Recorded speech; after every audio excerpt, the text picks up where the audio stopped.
आप सभी को वेलकम करता हूं हमारी YouTube चैनल ग्लोयर स्टडी पर।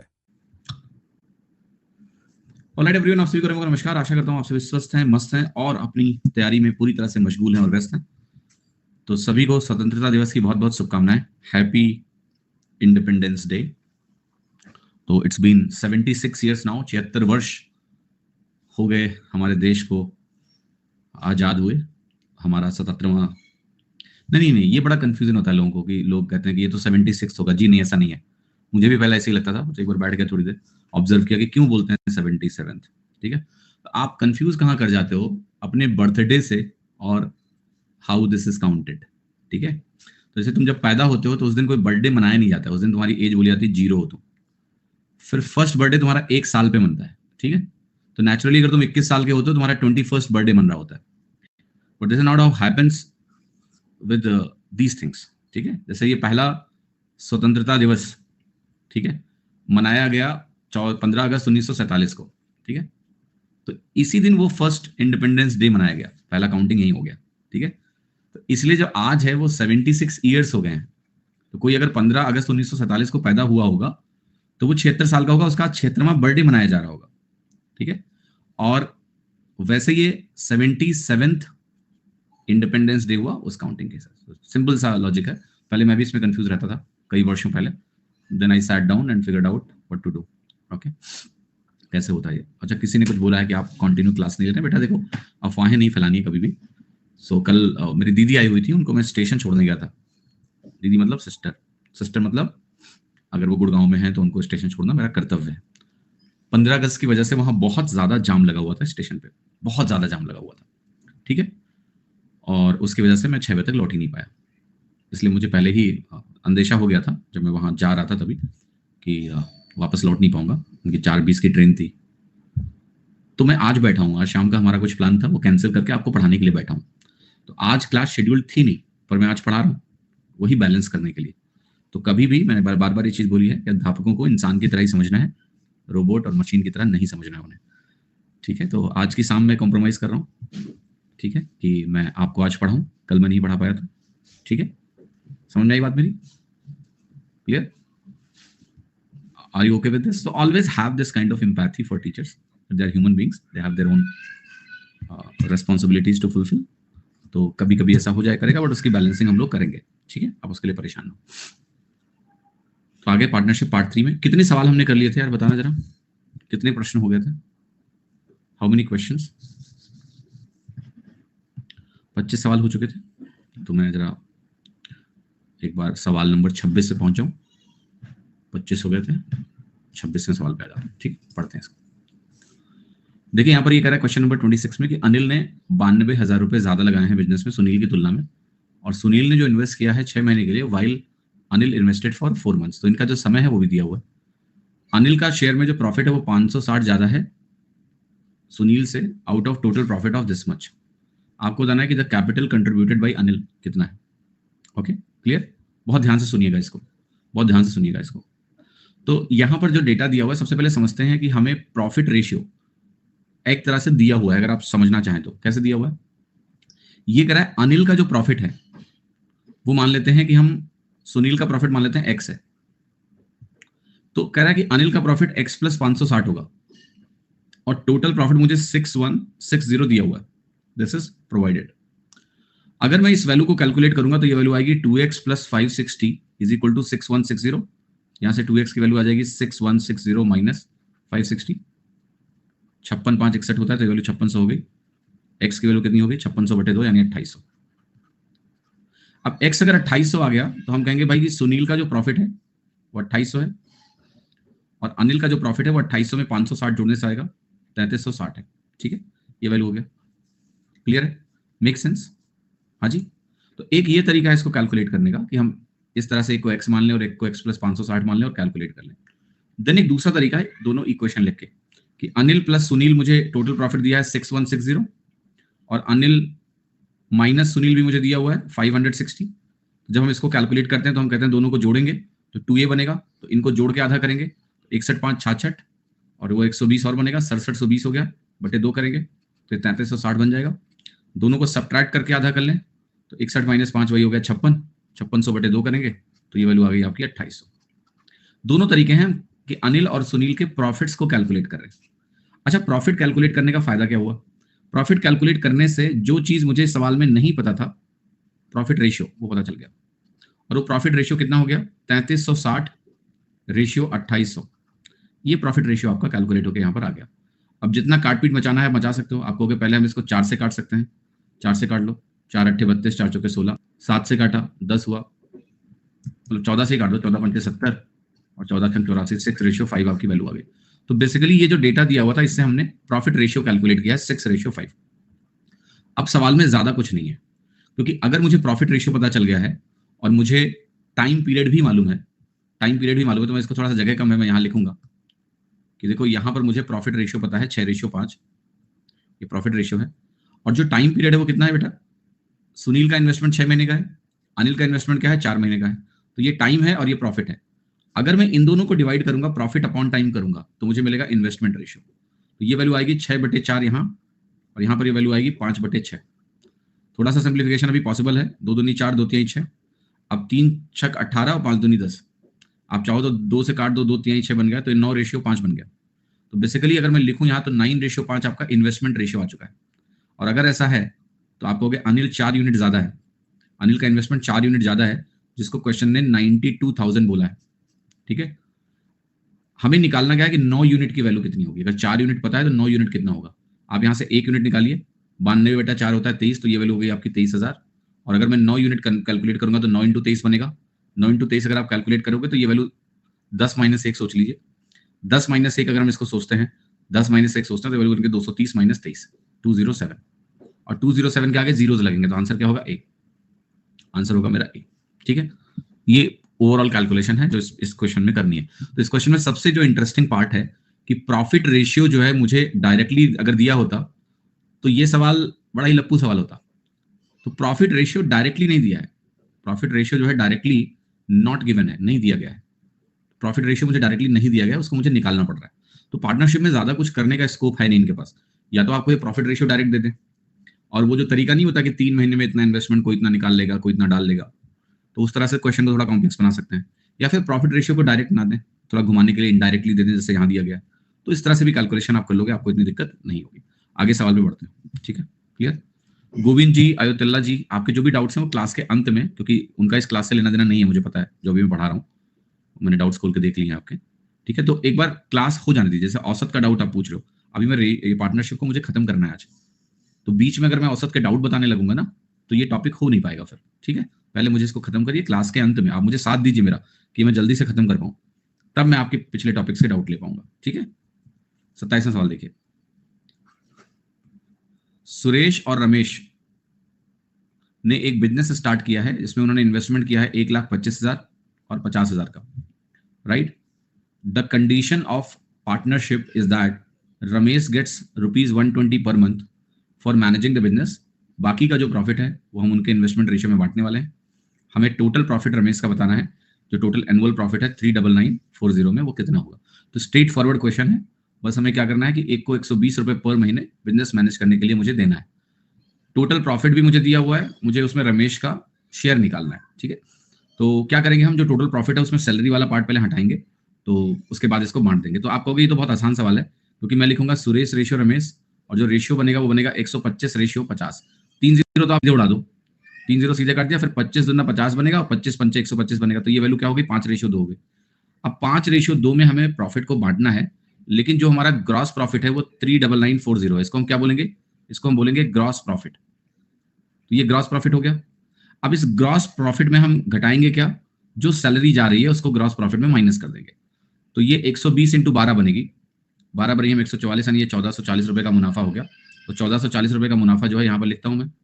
ठीक है, 1440 लिख देता हूं यहाँ पर, 1440 1440, और इसको यहाँ से अगर माइनस करेंगे 00583 38500 हो गया।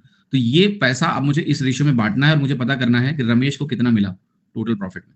तो मैं अगर रमेश की बात करूं तो मैं रमेश की कैलकुलेशन कर लेता हूं, इंटू 12 इसलिए बेटा कि ये टोटल प्रॉफिट एनुअल प्रॉफिट है, साल भर की प्रॉफिट है, और ये 1 महीने का सैलरी है, तो आपको साल भर की सैलरी हटानी पड़ेगी ना। तो रमेश की वैल्यू अगर मुझे निकालनी है तो आपको ये वैल्यू बनेगी 2/7, ये 2/7 कर लें, इनटू टोटल जो ये 38500 है ये कर लेते हैं, डिवाइड करेंगे 7 से, 7 पच्चे 35 होता है, 7 पच्चे 35 होता है, ये वैल्यू 5500 हो गई, 5500 का डबल होता है आपका 11000। बट आप कहोगे सर 11000 तो कहीं दिया ही नहीं है, इसलिए नहीं दिया है क्योंकि रमेश को जो टोटल पैसा मिला है ना वो 11000 तो मिला ही मिला है, ये जो नेट प्रॉफिट है, ये नेट प्रॉफिट का शेयर मिला है इसको, वो 11000 के बराबर है, लेकिन इसके साथ एक सैलरी भी इसको मिली है 1440 की। तो रमेश को कुल जो पैसा आया है ना, टोटल प्रॉफिट ऑफ रमेश, उसको एक शब्द इन्होंने यूज किया है, तो वो टोटल पैसा इसको कितना आया है, वो आया है 12440। तो ये पैसा रमेश को ओवरऑल मिला है 12440। तो वी विल से कि 12440 इस पर्टिकुलर क्वेश्चन में वो करेक्ट वैल्यू है जो हम खोज रहे हैं। ठीक है, कितने लोगों को ये बात अच्छे तरीके से समझ में आ गई जो मैंने अभी समझाने का प्रयास किया? ठीक है, बहुत सिंपल सा सवाल है, स्ट्रेट फॉरवर्ड है, कोई कॉम्प्लेक्सिटी इसमें वैसी है नहीं। ठीक है, क्वेश्चन नंबर 28 देख लें। कह रहा है दो आदमी हैं पी और क्यू, इन्होंने अलग अलग इन्वेस्टमेंट किए हैं। Start of second, third and fourth quarter P और क्यू ने 2000 और 3000 रुपए का इन्वेस्टमेंट किया है। ठीक है, in the fourth quarter amount invested bye them becomes equal. अगर एनुअल प्रॉफिट को हमने 6:5 में डिवाइड किया है तो हमें बताना है टोटल अमाउंट जो इन्वेस्ट किया है पी और क्यू ने इनिशियली यानी शुरुआत में वो कितने हैं। तो बहुत बढ़िया सवाल है, इसको बहुत ध्यान से सुनना।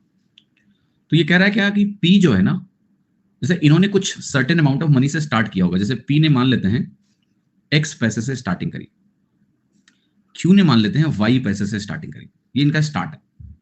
अब कह रहा है सेकंड क्वार्टर जो होगा, पहले क्वार्टर में तो इनका एक्स ही रहेगा पैसा, लेकिन जब सेकंड क्वार्टर की बात आएगी, सेकंड क्वार्टर की बात आएगी तो पी का 2000 रुपए का एडिशनल एक इन्वेस्टमेंट आया। तो क्या पी का इन्वेस्टमेंट यहां एक्स प्लस 2000 हो चुका है?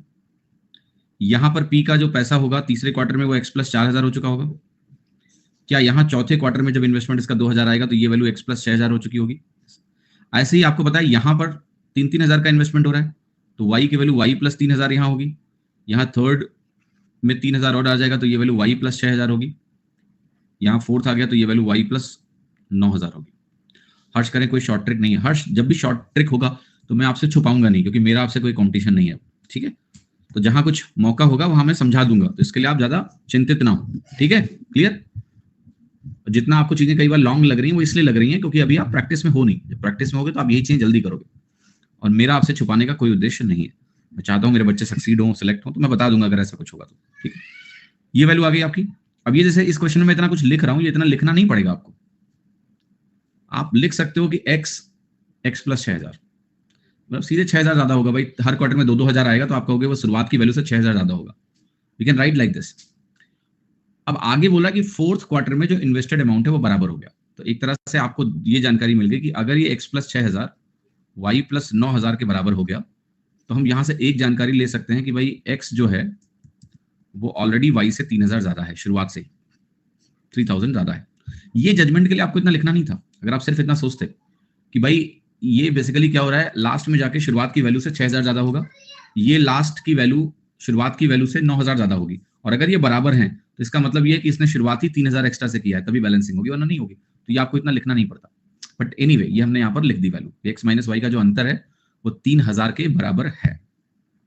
आगे सवाल बोल रहा है कि अगर एनुअल प्रॉफिट को हमने 6:5 में डिवाइड किया है, 6:5 में डिवाइड किया है, तो आपको ये बताना है कि पी और क्यू ने इनिशियली कितना अमाउंट इन्वेस्ट किया था। तो एक तो हमें यहां से कुछ मालूम है, राइट? अब हमें एक बात पता चलेगी जब हम इस चीज को प्रॉफिट रेशियो के टर्म्स में लिखने जा रहे हैं। एक बात बताओ, मैं आपको ये पहले समझा चुका हूं कि 3 महीने ये इन्वेस्टमेंट्स रहे हैं, तो अगर मैं इन सबको 3 से मल्टीप्लाई करूंगा तो क्या मुझे इन्वेस्टमेंट इनटू टाइम मिल जाएगा? लेकिन अगर मैं सभी को 3 से मल्टीप्लाई करके और मैं रेशियो कैलकुलेट करने जाऊंगा तो वो 3 कट ही जाते हैं। अल्टीमेटली जो प्रॉफिट रेशियो मिलेगा वो क्या मिलेगा, इसका टोटल 1 2 3 4 4x प्लस 6 4 10 दोबारा 4x प्लस 12000 यहां मिलेगा, और ये वैल्यू आपको मिलेगी 4y प्लस 9 6 15 3 18, ये वैल्यू आपको यहां मिल जाएगी, right? This will be the profit ratio जो कि क्वेश्चन में मुझे 6:5 का अनुपात दिया हुआ है, ये भी लिख दिया मैंने। अब अगर आप चाहें तो यहां से 4 कॉमन लेके काट सकते हैं, तो ये वैल्यू हो गई आपकी x प्लस 3000 बटे y प्लस 4500, और ये वैल्यू हमारी 6/5 के बराबर हो गई। यहां से x और y में एक और इक्वेशन मिलेगी, जरा मल्टीप्लाई करते हैं, ये बनेगा 5x माइनस 6y, ये 6y इधर ले आऊंगा मैं, और राइट हैंड साइड में क्या बचेगा 45 इंटू 6, 45 इंटू 6 कितना होता है 270 होता है। ये प्रोडक्ट्स जो है ना इतनी बार आप यूज करोगे कि आपको ये पता होना चाहिए, धीरे धीरे करके याद भी हो जाएंगे। तो ये हो गया आपका 270, यानी मैं कह रहा हूँ बेसिकली 27,000 और ये 15,000, तो इसका जो अंतर बनेगा ये बनेगा 12,000, ठीक, 12,000। तो मुझे एक और इक्वेशन मिल गई, वो इक्वेशन ये है, दूसरी इक्वेशन। अब मुझे पहली और दूसरी इक्वेशन को क्या करना है, सॉल्व करना है। तो जरा इसको सॉल्व करने के लिए मेंटली करेंगे, जगह नहीं तो लिखूंगा नहीं मैं। इसको 6 से गुणा करके घटाएंगे तो ये y कट जाएंगे, 6x माइनस 5x बनेगा x, और 6 3 18 माइनस बनेगा 6,000, तो ये वैल्यू होगी आपकी 6,000। अगर मैं y की वैल्यू कैलकुलेट करूं, ठीक है, तो अगर ये 6,000 आ चुका है, x की वैल्यू 6,000 आ चुकी है, तो y की वैल्यू कितनी हो गई, 3,000 हो गई। तो ये वो वैल्यूज हैं जो शुरुआत में इनके इन्वेस्टमेंट्स थे। तो total amount invested by P and Q अगर मुझे निकालना है तो मुझे x प्लस वाई का टोटल निकालना है, जो कि 9,000 के बराबर है, ठीक है, 9,000 के इक्वल है। क्लियर? सवाल को मैं एक बार रिपीट कर देता हूं कि दो पी और क्यू दो लोग हैं, इन्होंने डिफरेंट इन्वेस्टमेंट से स्टार्ट किया है, ठीक है, डिफरेंट इन्वेस्टमेंट से स्टार्ट किया है। At the start of second, third and fourth quarter P and Q invested ₹2,000 and 3,000 respectively. यहाँ एक कंफ्यूजन लोगों को हो जाता है कि ये एडिशनल इन्वेस्टमेंट है कि नहीं, तो ये लिख लो, ठीक है, P Q invested additionally ₹2,000 and ₹3,000 respectively. तो हर क्वार्टर की शुरुआत में सेकंड क्वार्टर से पी 2,000 रुपए का इन्वेस्टमेंट मार देगा और क्यू हमारा 3,000 का इन्वेस्टमेंट मार देगा। तो ये सवाल बढ़िया सवाल है और इन सब सवालों को करने की आपकी आदत होनी चाहिए। एग्जाम में जैसा प्री का पेपर मैंने देखा है तो कुछ शिफ्ट में कुछ सवाल अच्छे आए, बड़े आए। तो आपके मेंस में भी ऐसा हो सकता है कि 3-4 सवाल बड़े बड़े आ जाएं और आपकी अगर आदत नहीं होगी तो फंसोगे। इसलिए इसको ध्यान रखना है कि ऐसे सवालों को करने की क्षमता आपकी होनी चाहिए। क्वेश्चन नंबर 29 देखिएगा ध्यान से। ओके, पी और क्यू ने बिजनेस स्टार्ट किया जिसमें 25,000 रुपए और 35,000 रुपए का इन्वेस्टमेंट किया। 4 महीने के बाद क्यू जो है 2/7 विड्रॉ कर लेगा अपने इन्वेस्टमेंट का। After another 6 months Q again invested 7/5 of original investment, ठीक है। सौरभ जी कह रहे हैं फोर्थ क्वार्टर में 2x प्लस 2x कहां से आ गया बालक, 2,000 एक्स्ट्रा आ रहा है।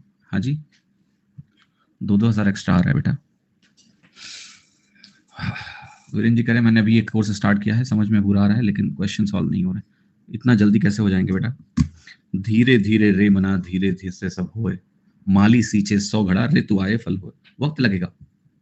ऐसे नहीं होता है कि आपने कोर्स शुरू किया और तुरंत धड़ाधड़ होने लगा सब कुछ, ठीक है, झमाझम मेहनत करनी पड़ेगी तब होगा। आओ इधर आओ पहले, धैर्य धैर्य धैर्य। एक लाइनें हैं, पंक्तियां हैं, मेरी नहीं है, किसी ने लिखा है, मैं रिपीट करता हूँ। दिन बनाने में रात लगती है, तुमको ये आसान बात लगती है। इसको लिटरली मत लेना कि रात में जगेंगे तभी सिलेक्शन होगा, मेहनत इसका मतलब है। इसका सिंपल सा मतलब है कि कोई भी चीज आपको अपने दिन बनाने हैं तो रात लगेगी, मतलब मेहनत करना पड़ेगा आपको, मैथ्स इंप्रूव करना है। ये कोई आसान बात थोड़े ना है कि सबका तुरंत हो जाएगा, ठीक है। तो everything needs patience and time, तब जाके इंप्रूवमेंट आता है। ओके, तो लिख लो ये लाइन कहीं कि दिन बनाने में रात लगती है, तुमको ये आसान बात लगती है, मेहनत करना पड़ेगा, जो मेहनत करेगा उसी का होगा, ठीक है। आगे आओ, पढ़ो अब। पी और क्यू ने एक बिजनेस स्टार्ट किया जिसमें 25,000 रुपए और 35,000 रुपए का इन्वेस्टमेंट किया है। 4 महीने के बाद क्यू विड्रॉ करता है 2/7। तो देखो, और उसके 6 महीने बाद क्यू फिर से 7/5 ओरिजिनल इन्वेस्टमेंट का करेगा। ओके, अगर टोटल प्रॉफिट साल के अंत में 28,290 रुपए है तो कितना शेयर क्यू का पी से ज्यादा है, then how much is the share of Q more than P. तो प्रॉफिट्स में अंतर मुझे बताना है। तो यहां पर आता हूं मैं, 25,000 रेशियो 35,000 में लिखता हूं। एक तरह से ये प्रॉफिट्स का रेशियो है, मैं इसको चाहूं तो 5:7 भी लिख दूं। यस, ये पी है और ये क्यू है। अब मैं फटाफट लिखता हूं सब कुछ। 4 महीने के बाद पी ने कोई खेल नहीं किया है, तो पी का इन्वेस्टमेंट सिंपल है 5x12। क्यू ने खेल किया है, 7 का इन्वेस्टमेंट 4 महीने के लिए है, फिर 2/7 विड्रॉ किया, हटाया, निकाला, तो इसका 2/7 निकालेंगे, कितना बचेगा, 2 घट जाएगा, 5 बचेगा। तो ये 5 का इन्वेस्टमेंट अनदर 6 महीने के लिए रहेगा ये। फिर 7/5 फिर से इन्वेस्ट करेगा, तो 5 का 7/5 7 होगा, 7 का इन्वेस्टमेंट आया तो 7×5 12 हो गया, और ऑलरेडी 10 महीने हो चुके हैं, 2 महीने और। तो ये हमारा क्यू हो गया। प्रॉफिट की अगर बात करें, अगर मैं प्रॉफिट रेशियो की बात करें तो प्रॉफिट में पी और क्यू का कहानी कुछ ऐसा है। तो यहां पर मैं आके वैल्यू लिखता हूं और फिर हम कैलकुलेशन करेंगे इस पर्टिकुलर केस में। तो आप कहोगे ये 12×5 60 है, पहले मत काटिए, 7 चौके 28 है, 5 छक्के 30 है, 12 दूना 24 है, ऐसा लिख दिया। मैं काटने जा रहा हूं इस वैल्यू को, जोड़ के 60 लिखूंगा, 28 और 30 58, 58 और 24 कितना हुआ, 72, ठीक है। 58 24 72 हुआ, 82 हुआ, 82 हुआ। तो ये वैल्यू आपकी कितनी आ रही है, 2 से अगर काटो तो 30:41 आ रही है। यस, तो 30:41 हो गया। अगर पी और क्यू का प्रॉफिट रेशियो, मुझे टोटल वैल्यू दी है क्या, 71 यूनिट्स, और ये दिया है 28290। 1 यूनिट की वैल्यू निकालेंगे, 71 है अगर, तो हम डिवाइड करने का पूरा प्रयास करें। डिवाइड करो जरा जाके 71 से। 71 प्राइम नंबर है तो इसको काटने की कोशिश नहीं करना, हमें सीधा डिवाइड करना पड़ेगा। 4 बार जा सकते हैं क्या, जाओ।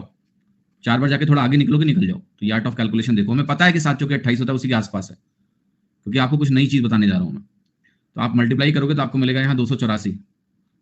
अब इस 284 को ध्यान से आप देखो, ये 284 के आगे 2 जीरो और है, बेसिकली मैंने 400 गुना कर दिया। ठीक है, अब जरा इसमें ध्यान से देखो, मुझे 290 चाहिए, 290 चाहिए, मैं यहां पर पहुंच गया 400 तक। यही वैल्यू दी है ना, 28290, 71 यूनिट्स। तो मैं 4 से सीधा गुणा कर रहा हूं तो मेरे को इतनी वैल्यू मिल रही है, 48400। अब मैं कोशिश कर रहा हूं कि मैं अगर 290 पे आना चाहूं तो मैं क्या करूं। ठीक है, तो आप कहोगे 290 पे आने के लिए मुझे 110 माइनस करना पड़ेगा। 110 71 से कटेगा नहीं। तो सवाल के डेटा में कुछ तो गड़बड़ी है मेरे ख्याल से, कि हमें एग्जैक्ट वैल्यू तो नहीं मिलने वाली है। मतलब आइडियली डेटा ऐसा होना चाहिए कि कट जाए, तभी इस तरह का इंटीजर ऑप्शन मिलेगा। तो वो कट पिट रहा नहीं है, मुझे 11 यूनिट की वैल्यू चाहिए। तो ये मेरे को क्लियर है कि 400 से कम है ये, और कोई आंसर ऐसा है ही नहीं है। ठीक है, none of the answer is like this, कि थोड़ी गड़बड़ी करी है मैंने, गड़बड़ी हुई है मुझसे। मैं बताता हूँ कहाँ मिस्टेक है, शायद उससे आ जाएगा। बिल्कुल बिल्कुल, एक गड़बड़ी मुझसे हुई है, वो करेक्ट करके देख लेते हैं कि शायद उससे आंसर आ जाए। तो एक शब्द मैंने स्किप किया है, बिल्कुल सही बोला आपने, और वो शब्द ये स्किप किया है मैंने कि ये 7/5 इस 5 का नहीं था, ओरिजिनल वैल्यू का था। ठीक है, ओरिजिनल वैल्यू का था। तो ओरिजिनल वैल्यू क्या है, 7 ही है। अब 7 का अगर मैं 7/5 निकालूंगा तो ये 49/5 मिलेगा। ये और इन्वेस्टमेंट आया, तो यहां 5 जोड़ दो, क्योंकि 5 ऑलरेडी था, तो 25 बनेगा, 84 बना। ठीक है, बट बटे 5 बना। ठीक है, 84/5 बना, 74/5, सॉरी 74/5। यहां वैल्यू 74/5 है, इंटू 2 है। ठीक है, अब क्लियर है। अब मुझे देखना पड़ेगा कि क्या इससे मेरा आंसर बनेगा। तो ये थोड़ा इंटरेस्टिंग है। 74 कैसे, अरे 5 का इन्वेस्टमेंट ऑलरेडी था, ओरिजिनल वैल्यू 7 है, उसका 7/5 हमने जोड़ दिया, जो कि 49/5 है। तो 49/5 5 में जोड़ा, 74/5 आपकी वैल्यू होगी। ठीक, नाउ लेट्स फिगर आउट कि क्या वैल्यू मुझे मिलने वाली है। तो यहां पर आपकी वैल्यू है 28 और 30, 58 है। 58 में सीधे 5 से गुणा हो जाएगा, जो कि 10/2 हो जाता है, तो ये वैल्यू आपकी 290 हो गई। इन दोनों के टोटल को 5 से गुणा किया, एलसीएम ले रहे हैं, प्लस 74 हमारा 2 से गुणा होगा। ठीक है, तो ये 148 बनेगा। ये जो 5 है ये खिसक के इधर जाएगा। तो अब देखो जरा ध्यान से, वैल्यू 9 4 13 बना, तो ये वैल्यू हो गई 438। ठीक है, तो ओवरऑल जो रेशियो हमारा बन रहा है, अगर मैं यहां इसको 2 से काट दूं तो 30 पंचे 150, मैं 2 से काट रहा हूं, और 2 से 2 दूनी 4, 219 आपकी वैल्यू बन गई। ये रेशियो बन रहा है। ठीक है, 150 रेशियो 219। अब इसका जो टोटल है वो है 369। ओके, 369। अगर मैंने इसको 369 लिखा, इस वैल्यू को मैंने अगर 369 लिखा, तो 369 यूनिट्स आपका 28290 के बराबर है। 28290 के बराबर है। यहां से हम इसको काटने का प्रयास करेंगे कि क्या ये वैल्यू कहीं सीधे कटवट रही है। आपको 3 9 27 होता है, बट ये कटेगा नहीं 9 से भी पूरा का पूरा। ठीक है, अगर 9 बार आप चले भी जाओगे तो भी कट नहीं रहा है, 8 बार चले जाओगे तो भी आप पूरा कट नहीं रहा है। कोशिश कर लेते हैं फिर भी, तो 8 बार जाके देखते हैं। 9 बार तो मेरे ख्याल से आगे निकल रहे हैं हम लोग, है ना, 9 बार जाएंगे तो आगे निकल जाएंगे। कहाँ 209 है, 60 में 5 गुना क्यों किए। इति श्री जी, ऐसा ना करें कि कैलकुलेशन छोटी छोटी बातें आप मुझसे पूछें। रेशियो में अगर यहाँ डिनोमिनेटर में 5 आएगा तो सिंप्लीफाई करने के लिए 5 उधर जाएगा ना, वरना कैसे होगा सवाल आपका। ठीक है, तो इसका जो अंतर है वो ध्यान से देखिएगा, 69 यूनिट्स है। 69 यूनिट्स की मुझे वैल्यू चाहिए, मुझे यहाँ 369 की वैल्यू दी हुई है। ठीक है, तो अगर मैं 369 से इसको काटने की कोशिश करूंगा तो ये कितनी बार जाएगा, ये वैल्यू प्रॉपर्ली कट नहीं रही है, तो हम कुछ अप्रोक्सीमेटेड आइडिया ही लगा सकते हैं और कुछ नहीं कर सकते। ठीक है, 8 बार जाओगे, 8 बार जाने की आप कोशिश करोगे तो 36, एक्चुअली ये 37 है बेसिकली, 37 इंटू 8 अगर आप करोगे तो आपको कितना मिलेगा, आपको 240 और 56, 296, ये भी काफी आगे है बिल्कुल। तो हम 7 बार भी पूरा नहीं जा रहे हैं, हम 7 बार जाने की कोशिश करते हैं फिर। तो 369 को अगर आप 7 बार लेके जाते हो, लगभग अनुमान लगा रहा हूं मैं, तो ये 370 -1 × 7 है। ये डेटा गलत दिया हुआ है सवाल में, मतलब कुछ कटना चाहिए बट कट नहीं रहा है। तो ये आपका 7 तरीके के 7 7 49 2590 बनेगा, -7 बनेगा। तो ये 2583 हो गया। 9 में से 3 गए 6, 12 में से 8 गया 4, 7 में से 5 गया 2, ऐसा कुछ बना। ठीक है, अब ये 6 बार और चले जाएंगे लगभग। तो कुल मिला के वैल्यू जो मुझे दिख रही है वो 76 टाइम्स ऑलमोस्ट दिख रही है, राइट। और मैं इसको 69 से मल्टीप्लाई करूंगा, 69 से। तो इसको मुझे सॉल्व करना है, तो ये 76 इंटू 70 माइनस 1 के आसपास वैल्यू बनेगी लगभग। तो अगर मैं इसको मल्टीप्लाई करूं तो 0 हो गया, ये हो गया आपका 7 490 और 42 532, इसमें 76 लगभग माइनस हुआ, तो ये वैल्यू 4 आ जाएगी। 11 में 7 गया 4 आ जाएगा, ये 2 आ गया। 5244 के आसपास है। नियरेस्ट आंसर लगाएंगे तो हम डी लगा देंगे, ठीक है, will mark D option, but this is not exactly, इसमें डेटा में कुछ एरर है टाइपिंग में, ठीक है। तो आइडियली क्या है, जब भी ऐसा सवाल होगा तो ये वैल्यू कटेगी एटलीस्ट लास्ट में जाकर। जैसे मान लीजिए ये रेशियो बना, ये रेशियो अगर बना भी तो ये कटना चाहिए, ठीक है, it should get cancelled out, it should get cancelled out. एक मैं होमवर्क दे रहा हूं आपको, ट्राई करना, शायद उससे सवाल हो जाए। ये जो 7/5 है ना, इसको 5/7 करके देखना, 5/7 ऑफ ओरिजिनल, क्योंकि तब ओरिजिनल वैल्यू 7 है, 5/7 5 बनेगा। माइट भी उससे कुछ सिंप्लीफाई हो जाए सवाल, मे भी ना भी हो, मुझे पता नहीं है कि डेटा एग्जैक्ट क्या था इसका, बट एनीवे प्रोसेस यही है, इंपॉर्टेंट प्रोसेस है। डेटा करेक्ट होगा तो आप उसके हिसाब से लगा लेना। यहाँ जो नियरेस्ट आंसर है वो डी है, इसलिए हम डी को मार्क कर रहे हैं, बट डी एग्जैक्ट आंसर नहीं है क्योंकि डेटा में कुछ मिस्टेक्स है। क्वेश्चन नंबर 30, पीक्यूआर ने बिजनेस शुरू किया, 16,000 रुपए, 24,000 रुपए, 18,000 रुपए लगाए। पी और क्यू एक्टिव पार्टनर्स हैं और 14% और 15% टोटल प्रॉफिट का पाते हैं। ये बेसिकली एक्टिव पार्टनर्स को सैलरी मिल रही होगी। 49/5 में 5 क्यों ऐड किए? सूरज घर जाके सोचना अभी बात कि क्यों ऐड किया है मैंने। क्लास अगर लैग हो रही तो आप लोग रिफ्रेश करो, मैं भी रिफ्रेश कर लेता हूँ, बट मेरे यहाँ से इंटरनेट इशू तो नहीं है, ठीक है। मैंने रिकनेक्ट कर दिया है, जिनका भी लैग आ रहा है वो रिफ्रेश कर लें, मे बी सर्वर का कुछ इशू हो, ठीक है। मेरे यहाँ से इंटरनेट इशू नहीं है, ओके। तो ये सवाल देखो, 14% और 15% इनको टोटल प्रॉफिट का मिलता है as a active partner, salary type का कमीशन हो गया। बाकी प्रॉफिट को हम डिस्ट्रीब्यूट कर रहे हैं इन्वेस्टमेंट के रेशियो में। आर का जो टोटल प्रॉफिट है मुझे दिया हुआ है 63,900। हमें बताना है कि टोटल अमाउंट ऑफ जो प्रॉफिट है वो था कितना। तो सिंपल सवाल है, बहुत ज्यादा मुश्किल नहीं है, बस इसको हमें समझना है कि सवाल कैसे होगा, ठीक है, क्लियर, करेक्ट। तो इसको देखते हैं किस तरह से इस प्रश्न को हमें करना है। तो देखिए 16,000 और 24,000 जो दो वैल्यूज मुझे दी हैं, 16,000 और 24,000, इसको लिखिए। इसका पहले मैं निकालूंगा 14% कितना है, 14% 16,000 का कितना है। मैं यहां निकालूंगा कि 15% 24,000 का कितना है। जब मैं ये चीज निकालने जाऊंगा तो बहुत ध्यान से देखिएगा, ये बनेगा 14 इंटू 160, ये कैलकुलेशन बनेगी 14 इंटू 160, क्योंकि 1% दो जीरो को खा जाता है, खा लेगा। यहां बनेगा 15%, 15 इंटू 240, 1% दो जीरो को खा लेता है। अब मल्टीप्लीकेशन की बात आई, 14 इंटू 16 को अगर आप ध्यान से देखें तो ये 15 माइनस 1 है, 15 प्लस 1 है, तो ये बनेगा 15 स्क्वायर माइनस 1, 225 माइनस 1 224 होता है। 14 इंटू 16 जो है 224 के बराबर होता है, तो ये 2240 बन गया। 15 इंटू 24 की बात करें तो 24 इंटू 10 करेंगे, 24 इंटू 5 करेंगे, 360 बनता है, तो ये वैल्यू 3600 के बराबर होगी, ठीक। तो इतना इतना पैसा तो पहले हटा देना है टोटल प्रॉफिट में से। तो टोटल प्रॉफिट जो हमारा 63,900 है, उसमें से एक तो 2240 घटना है और एक हमारा 3600 घटाना है। ये पहले एज ए कमीशन जो इनकी सैलरी है वो हटाना है।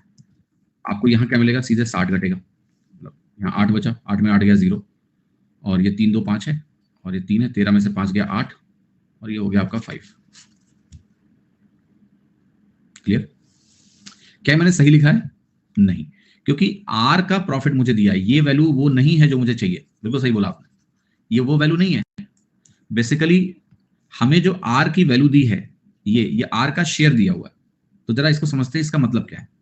मेरा जो रेशियो प्रॉफिट का बनेगा वो बनेगा 16:24:18, जिसको सिंप्लीफाई करेंगे तो 8:12:9, ठीक। ये रेशियो बना प्रॉफिट का। इसमें मुझे इसकी वैल्यू दी है, वो दी है 63,900 दी हुई है, से यस की वैल्यू दी हुई है। अब मैं 12 9 21 21 और 8 29, मुझे 9 यूनिट की वैल्यू दी है, तो मैं 29 यूनिट की वैल्यू निकाल सकता हूं, यस और नो? यस, ठीक। तो पहले ये निकालो और बाद में ये वैल्यू जोड़ दो, क्योंकि आपको पता है जो प्रॉफिट बांटा गया है टोटल, उसमें से ये ऑलरेडी हटा हुआ है, तो ये चीज हम उसमें जाके जोड़ देंगे, ठीक है। 36 और 22 जो आपका है, ये 5840 रुपए है, ये बाद में हम यहां से टोटल निकाल के जोड़ेंगे, हमारा उत्तर आ जाएगा। तो आप कहोगे 29 यूनिट की वैल्यू निकाल लेते हैं, ओके, क्लियर। जरा देखते हैं, 9 is 63900, 9 7 63, तो ये आपका 7 बन गया, और ये बन गया आपका, कितना वैल्यू लिखोगे आप, ऐसा ऐसा लिखोगे, या सिंपली 7100 आया, 7100 एक यूनिट की वैल्यू आ गई। तो मेरी 29 यूनिट की वैल्यू क्या है, 29 इंटू 7100। इसको आप लिखोगे 30 माइनस 1 फॉर क्विक कैलकुलेशन।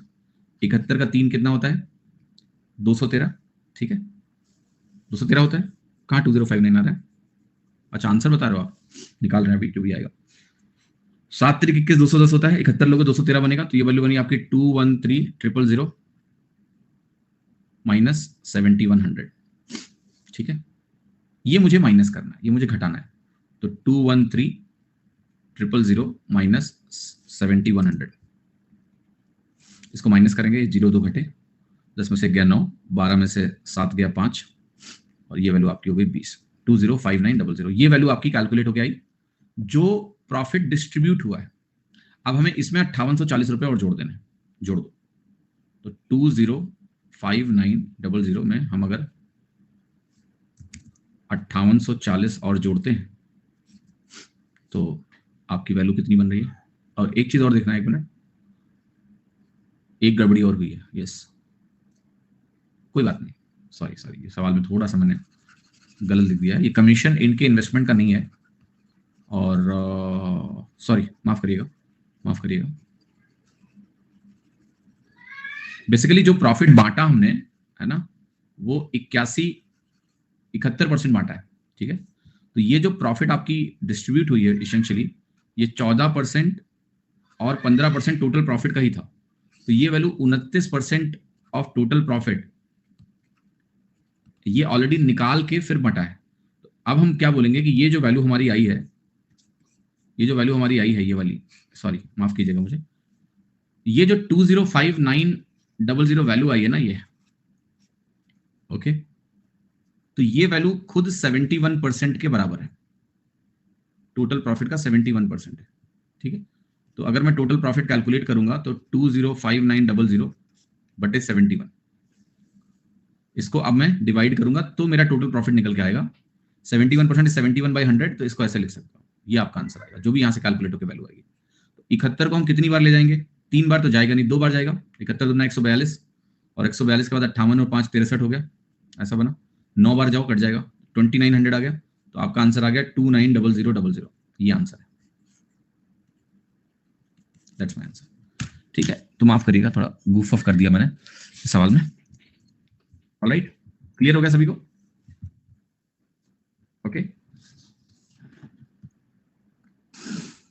290000 ये मेरी वैल्यू आ गई, हाँ जी। तो ये चीज थोड़ा देख लेना कि जो परसेंटेज, एक्चुअली परसेंटेज कई बार आपको इनके इन्वेस्टमेंट वैल्यू का भी दिया जाएगा कि इतना इनको मिला, कई बार बोल देगा कि इसी पैसे का 14% निकालना है, इसी पैसे का 24,000 निकालना है, 24,000 का 15% निकालना है, बट यहाँ टोटल प्रॉफिट लिखा हुआ था, जो कि मैंने पढ़ा भी, बट कैलकुलेशन में गड़बड़ी करी, ठीक है, जो कि नहीं करनी चाहिए थी, टोटल प्रॉफिट का ही निकालना था। तो सीधा 71% ही हमें डिस्ट्रीब्यूट करना है, ठीक है, ना कि हम ये वैल्यू निकालें, ये गलत है। ऐसा भी सवाल हो सकता है एग्जाम में, बट वो डिफरेंट क्वेश्चन होगा, ये नहीं होगा, ठीक है। आते हैं अगला सवाल देखते हैं, क्वेश्चन नंबर 31। PQR एक पार्टनरशिप में आएंगे, इसमें P 1/5 टोटल कैपिटल का इन्वेस्ट करेगा 1/5 समय के लिए, ठीक है, क्लियर। Q हमारा कंट्रीब्यूट करेगा 1/4 of the capital for 1/4 of the time, and R contributes the remaining capital for the whole time, ठीक है। Total profit of P and Q out of the total profit of 7850, ये कितना होगा approximately. तो जरा देखते हैं, पहले तो हमें देखो 1/5 कैपिटल 1/5 टाइम, 1/4 कैपिटल 1/4 टाइम। तो एक चीज तो आपको दिख रही होगी कि हम क्यों ना टोटल कैपिटल को 20 मान लें पहले, कि 5 और 4 डिनोमिनेटर में आ रहा है, टोटल कैपिटल को 20 मान लेते हैं, 20 यूनिट्स। टोटल टाइम को हम क्या मानेंगे, टोटल टाइम को भी हम 20 यूनिट मान रहे हैं। अब जब P की बात करेंगे तो P के लिए जो कैपिटल है वो इसका 1/5 है, तो 4 बनेगा। P के लिए जो टाइम बनेगा, ये इन्वेस्टमेंट हो गया और टाइम होगा, वो भी 4 बनेगा, 1/5 बोला है। Q की बात करेंगे तो 1/4 ये भी, 1/4 ये भी, 5 4 9। अब देखना जो R है उसको समझते हैं, R कह रहा है बाकी कैपिटल कंट्रीब्यूट करेगा, तो टोटल कैपिटल अगर 20 है, 20 में 9 का इन्वेस्टमेंट हो चुका है, तो R 11 कंट्रीब्यूट करेगा फॉर होल टाइम। तो ये गलती मत कर देना कि यहाँ भी 11 लिख दो, होल टाइम 20 है, तो R का इन्वेस्टमेंट पूरा 20 समय के लिए, 11 unit for 20 time, 20 units of time, पूरे टाइम के लिए इन्वेस्टमेंट है, ठीक है। तो यहां से मुझे PQR का रेशियो मिलेगा, इन्वेस्टमेंट न्यू टाइम 4 चौके 16, 55 25 और 11 दूना 22। ये अनुपात है किसका? प्रॉफिट रेशियो का। तो कह रहा है कि अगर मुझे P और Q का प्रॉफिट निकालना हो, अगर टोटल प्रॉफिट मुझे 7,850 दिया हुआ है, 16 25 41 हुआ, ये टोटल प्रॉफिट 261 यूनिट्स का है। तो 261 यूनिट की जो वैल्यू है वो 200, मतलब क्वेश्चन में 7,850 दिया हुआ है। टाइम 11 कैसे होगा गौरव? सवाल पढ़ना सीखिए। रिमेनिंग इन्वेस्टमेंट इज 20 माइनस 9 यानी 11, और होल टाइम लिखा हुआ है। इन्वेस्टमेंट में क्या है? समय की बात हो रही है। कह रहा है पूरे टाइम के लिए इन्वेस्टमेंट है उसका, रिमेनिंग टाइम के लिए नहीं। तो पूरे टाइम के लिए अगर इन्वेस्टमेंट की बात हो रही है तो वी टॉक अबाउट पूरा 20 यूनिट ऑफ टाइम। 261 यूनिट की वैल्यू मुझे दी है और मुझे निकालनी है इन दोनों का, P और Q का, यानी 41 यूनिट्स निकालना है मुझे। इसकी वैल्यू क्या होगी? अब देखो इंटरेस्टिंग क्वेश्चन है कि डिवीजन अप्रॉक्स लिखा हुआ है, तो नेचुरली ये महसूस होना चाहिए आपको कि डिवीजन शायद प्रॉपर होगा नहीं। एक वैल्यू निकालोगे उससे आप कैलकुलेट करोगे, बट एनीवे 7850 यहाँ लिखिए, यहाँ 261 लिखिए और इसको डिवाइड करने की कोशिश करिए, क्योंकि ऑप्शंस करीब करीब हैं। 33 23 41 बहुत ज्यादा अंतर नहीं है ऑप्शंस में। 261 से डिवाइड करेंगे 3 बार जाएगा, तो ये वैल्यू कितनी बनेगी? 26 या 78 होता है, 783 हो गया ये। तो 783 में मेरे पास सिर्फ 20 बचा, 20 बटे 261 का मामला है, ठीक है। अब दशमलव लगेगा कि नहीं लगेगा इसको जरा समझते हैं। आपको दशमलव के पहले 0 लगेगा, 0 के बाद एक दशमलव लगेगा, ऐसे वैल्यू बनेगी 2000 बटे 261। अब यहां आप अप्रॉक्सीमेशन यूज कर सकते हो, इस वैल्यू को आप 260 मान लो, बहुत ज्यादा फर्क नहीं पड़ेगा। तो ये वैल्यू 1000 बटे 100 बटे 13 बन जाएगी, और 100 बटे 13 आपको पता है 13 7 91 होता है, ठीक है। और फिर 9 बचता है, मतलब ऑलमोस्ट इतनी वैल्यू आपकी हो जाएगी, 30.77 के आसपास वैल्यू आ गई। इस वैल्यू को मुझे 41 से मल्टीप्लाई कर देना है, तो 41 इंटू 30.77 मेरी वैल्यू आ गई। ये आ गया 1230, 1230 आ गया। अब 1230 में कितना ज्यादा है वो यहां से देखना पड़ेगा हमें, ठीक है। ये वैल्यू क्या है? 0.7 इंटू 40 पता है कितना होता है? 2.8 या 28 होता है। Okay clear? 1233, एक मिनट जरा देखना कैलकुलेशन, 0.7 मैंने सही लिखा है या गलत है? 3.33 मतलब 41 इंटू 0.7 नहीं होगा, मैंने गलत लिखा है। फिर कैलकुलेशन में बताओ 0.7 आएगा? Think about it, will it be 0.7 और 0.07? अगर 0.77 है फिर तो वैल्यू आपकी 1458 1258 निकल गई, ठीक है। वो नहीं है यहाँ पर। देखो मैं बताता हूँ इन सब चीजों से कैसे केयरफुल रहना है। बाकी सब कैलकुलेशन ठीक है, दशमलव का हेरफेर जो है ना थोड़ा खतरनाक होता है। मैं समझाता हूँ यहाँ कैसे सोचना है आपको। आपको एक चीज तो क्लियर हो गई कि मैं जब यहाँ पर डिवाइड कर रहा हूँ 261 से, तो 3 बार जाएंगे तो 783 बना, और 783 जब बना 3 बार जाके, तो ये वैल्यू हमारी 220 आ गई। अब मेरा जो कैलकुलेशन है वो 20/261 का है, ऑलराइट। 20/2, अब देखो 0.1 टाइम्स जो है, कैसे सोचना है आपको, 0.1 टाइम्स इसका 26 बनेगा, ये 0.1 से कम है, इसलिए ये 0.077 बनेगा। It's not 0.7, it's 0.07। 20 को आप खुद ही जज करो कि अगर इसका 0.1 गुना लोगे आप तो 26 बनेगा लगभग। ये 0.1 गुना नहीं है, उससे भी कम है।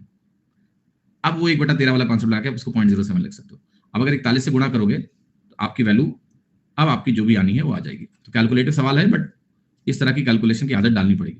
तो 1230 हो गया, प्लस 7 से मल्टीप्लाई करोगे आप तो आपको पता है ये वैल्यू आएगी 2.8, और यहाँ पर 0.28। अगर मैं 0.007 से मल्टीप्लाई करूंगा तो लगभग 3 और हो जाएगा। तो ये टोटल वैल्यू जुड़ के आपको 1233 ही देगी, इससे आगे नहीं। ये आपका आंसर होगा 1233। बट यहाँ पर ऑप्शंस करीब हैं, कैलकुलेशन भी थोड़ी इंटेंस है, थोड़ी सतर्कता, बट ये असंभव नहीं है। अगर आप देखो कैलकुलेशन को आप जाके, तो 783 का 20 बचा, फिर 20 बटे 261 की वैल्यू का हम अनुमान लगा रहे हैं, ठीक है, लगभग तो 0.07 के आसपास। इतना काफी है आपको आंसर देने के लिए, ठीक है। 11 कैसे? सवाल पढ़ो पहले। इसको 20 माना, इसको 20 माना, इसका 4 इन्वेस्टमेंट 5 इन्वेस्टमेंट, 4 5 9, 20 माइनस 9 11, ठीक है। आप कर लो। क्वेश्चन नंबर 32 देखिए जरा। एक पार्टनरशिप में ए ने इतना ज्यादा इन्वेस्ट किया है बी से। ए 2/3 टाइम के लिए इन्वेस्ट कर रहा है। सॉरी, मेरे बैक में ना इश्यू हो गया, पीठ जो नहीं होती आपकी, इसमें नीचे की जो बोन्स है, पता नहीं क्या दिक्कत हुई, समझ नहीं आ रहा क्यों हुई है। तो ऐसे बैठे बैठे ना एक बहुत तेज से दर्द उठता है, इसलिए मेरा दिमाग भी थोड़ा आज हिला हुआ है, ठीक है। कल जाऊंगा डॉक्टर के पास, 7-15 अगस्त को डॉक्टर से छुट्टी पे थे। इस प्रॉब्लम शुरू हुई 3-4 दिन से, एंड 4-5 दिन हो गए शायद, धीरे धीरे करके इंटेंस हो गई है। एक्सरसाइज अभी तो नहीं कर सकते हैं, जब आपको कहीं दर्द शुरू हो जाए, वो भी अजीब सा, तो तुरंत एक्सरसाइज नहीं करनी चाहिए, बट डॉक्टर को दिखा लें, एक्सरसाइज इसको और बिगाड़ सकता है। ओके, तो बिना कंसल्टेशन के कुछ नहीं करना है। ओके, चलो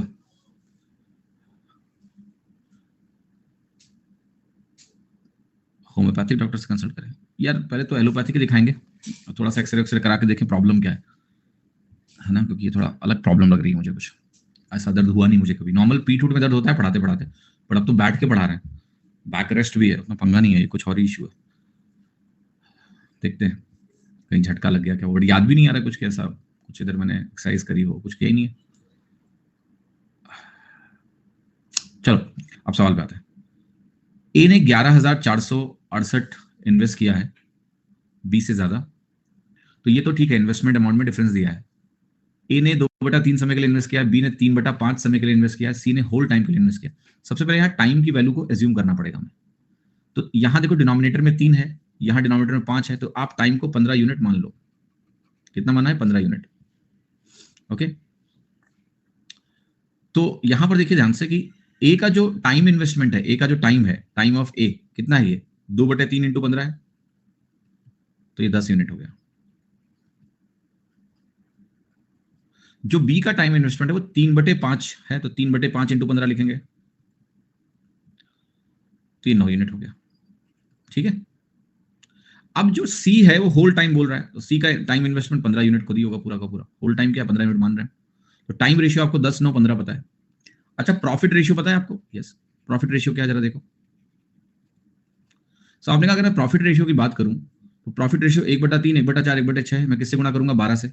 12 से गुणा करूंगा तो 3 चौके 12, 4 तियां 12, 6 दूनी 12, ये वैल्यू होगी 12 से गुणा करके, तो प्रॉफिट रेशियो पता है। अब प्रॉफिट रेशियो मुझे पता है, मुझे टाइम रेशियो पता है, वो टाइम रेशियो क्या है? 10, 9 और 15। क्या मैं इन्वेस्टमेंट रेशियो निकाल सकता हूं? कैसे? डिवाइड करके, प्रॉफिट में टाइम का डिवीजन करें, इन्वेस्टमेंट मिलता है 4/10, 3/9, 2/15। इसको किस वैल्यू से मल्टीप्लाई करूं मैं? 3 3 9 लिख लो आप, ज्यादा बढ़िया है, और इसको 2 दूनी 4, 2 पंचे 10 लिख लो, तो आप कहोगे 15 से गुणा कर दो। अगर मैं 15 से गुणा करूं तो ये बनेगा 6, ये बनेगा 5 और ये बनेगा 2। क्या ये रेशियो बन रहा है प्रॉफिट रेशियो से जो हमने इन्वेस्टमेंट रेशियो निकाला? यस, ये ए है, ये बी है, ये सी है। इसका जो अंतर है देखो, ए का इन्वेस्टमेंट 1 यूनिट ज्यादा आ रहा है बी से, तो ये वैल्यू 1 यूनिट 11,468 आ रही है, कि नहीं? यस, हमें 2 यूनिट की वैल्यू चाहिए, सी का जो इन्वेस्टमेंट है वो 2 यूनिट का है, 2 यूनिट की वैल्यू क्या होगी? इसका दुगना, 11 दूना 22 हो गया, 450 का दूना 900 होता है, 18 दूना 36, 22,936 हमारा आंसर हो गया। तो लोग कहेंगे यूनिट डिजिट देखेंगे ना सर, हाँ देख लो, अगर ऐसा ही ऑप्शन आया एग्जाम में तो देख लो, बट इसको डबल करना आना चाहिए तुरंत। मैंने कैसे किया है? मैंने 11 का डबल किया है 22, 468 को मैंने सोचा है 450 प्लस 18, 450 को दूना 900 होता है, 18 का दूना 36 होता है। ऐसे कर लो आप, 2 से गुणा कर लो, 2 8 16, 2 6 12, 1 13, 2 4 8 1 9, 2 1 2 2, हाउ शुड बी डन, वो आपके ऊपर छोड़ रहा हूँ। 6 5 2 कैसे बेटा? ये कैसे पूरा निकाल के दिखाया, तो कैसे मत पूछो, आपने कैलकुलेशन को मिस किया बीच में। इन्वेस्टमेंट रेशियो निकाल के उसको सिंप्लीफाई किया है मैंने बस, ठीक है, कर लेना इसको घर पे अगर नहीं समझ में आया तो। 33वां सवाल देखिए, एबीसी ने इन्वेस्ट किया है कुछ अमाउंट बिजनेस में इस रेशियो में, अगले साल वो क्या करेंगे? अपने इन्वेस्टमेंट को 20, 30 और 40% से बढ़ाने वाले हैं। नेक्स्ट ईयर प्रॉफिट जो दूसरे साल में कमाई जाएगी, सेकेंड ईयर में कमाई जाएगी, वो हम किस रेशियो में बांटने वाले हैं दूसरे साल के प्रॉफिट को?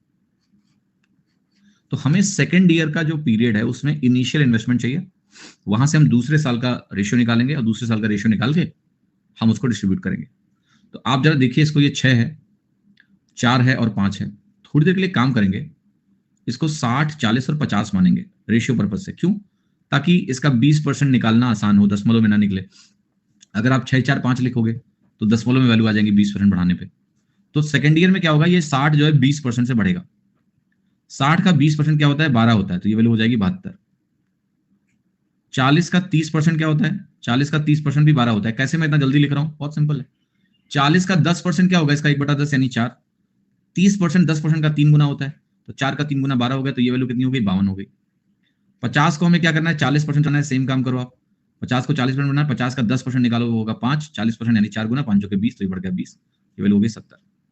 ये रेशियो आपका बनेगा दूसरे साल में, जिसको हम चाहें तो 2 से काट लें तो 36 बनेगा, यहाँ 26 बनेगा और यहाँ 35 बनेगा।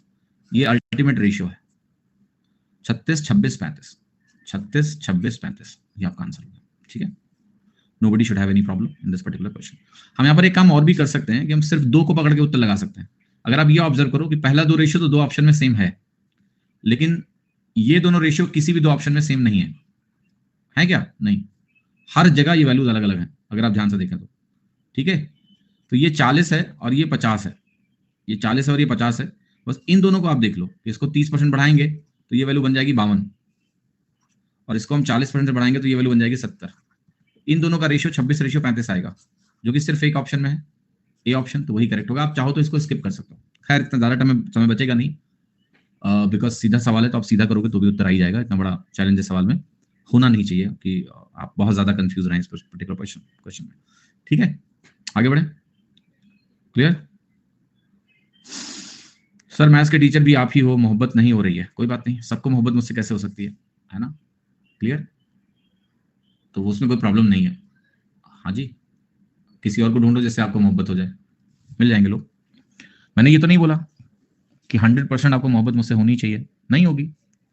अगर आपका क्राइटेरिया डिफरेंट है, मेरा तरीका डिफरेंट है, तो नहीं मैच होगा, है ना? जैसे अभी कुछ दिन पहले मैंने एक मीटअप में गया था, वहां मैंने कुछ अपनी बात रख दी शादी को लेके, तो अब उन्होंने, जिन लोगों ने मेरी पूरी बात नहीं समझी, वो उस पर अलग तरीके से रिएक्ट करने लगे, और जिन्होंने मेरी बात समझी वो अलग तरीके से रिएक्ट करने लगे। ठीक है, तो खैर ये सबकी अपनी अपनी वैल्यू जजमेंट्स हैं। ठीक है, सो मेरा कुछ जजमेंट है जो मैंने लोगों को देखा है उसके हिसाब से दिया मैंने, और वो जजमेंट ये था कि लेट्स से आप एक गवर्नमेंट जॉब्स में जाते हो तो you earn around let's say 75,000। Okay, अब ये 75,000 बहुत अच्छी सैलरी है जब आप अकेले हो। जैसे आपकी शादी होगी ना, देन आप 2 लोग हो गए, देन आपके बच्चे हो गए, मान लिया एक बच्चा हो गया, यूजुअली लोग 2 बच्चों पे अभी जाते हैं, बट मान लेते हैं एक ही हुआ, तो ये पैसा इवन इफ बढ़ेगा हर साल डीए लगता रहेगा, ये पैसा बहुत कम पड़ जाता है। क्योंकि आपको ये भी देखना है कि आपको घर के सिर्फ खर्चे नहीं चलाने हैं, कल को बच्चा आपका ग्रेजुएशन करना जाएगा, ग्रेजुएशन में आजकल की फीस बहुत ज्यादा हो चुकी है, तो वो ग्रेजुएशन करेगा तो आपको अभी से उसके लिए सेविंग करके रखनी पड़ेगी कि कल को ये पढ़ने जाए कहीं, जैसे किसी अच्छे इंस्टीट्यूट में इसको पढ़ाई करनी है, तो उसके लिए आपके पास खर्चे देने के पैसे तो हों। मान लिया जैसे पढ़ाई के लिए एजुकेशन लोन मिल जाएगा, बट ये खर्चे जो उसके होंगे मंथली एक्सपेंस, वो तो आपको अभी से सेव करके रखने होंगे। So I just gave this kind of view. मैंने लोगों को बस इतना बोला कि आप जब शादी करने जाओ, अगर आपको कोई अफेयर वगैरह नहीं है, तो ये बढ़िया है कि आप किसी से शादी करो जिसकी खुद की जॉब हो, ताकि ये इंटू टू हो जाए, आपके लिए बढ़िया है।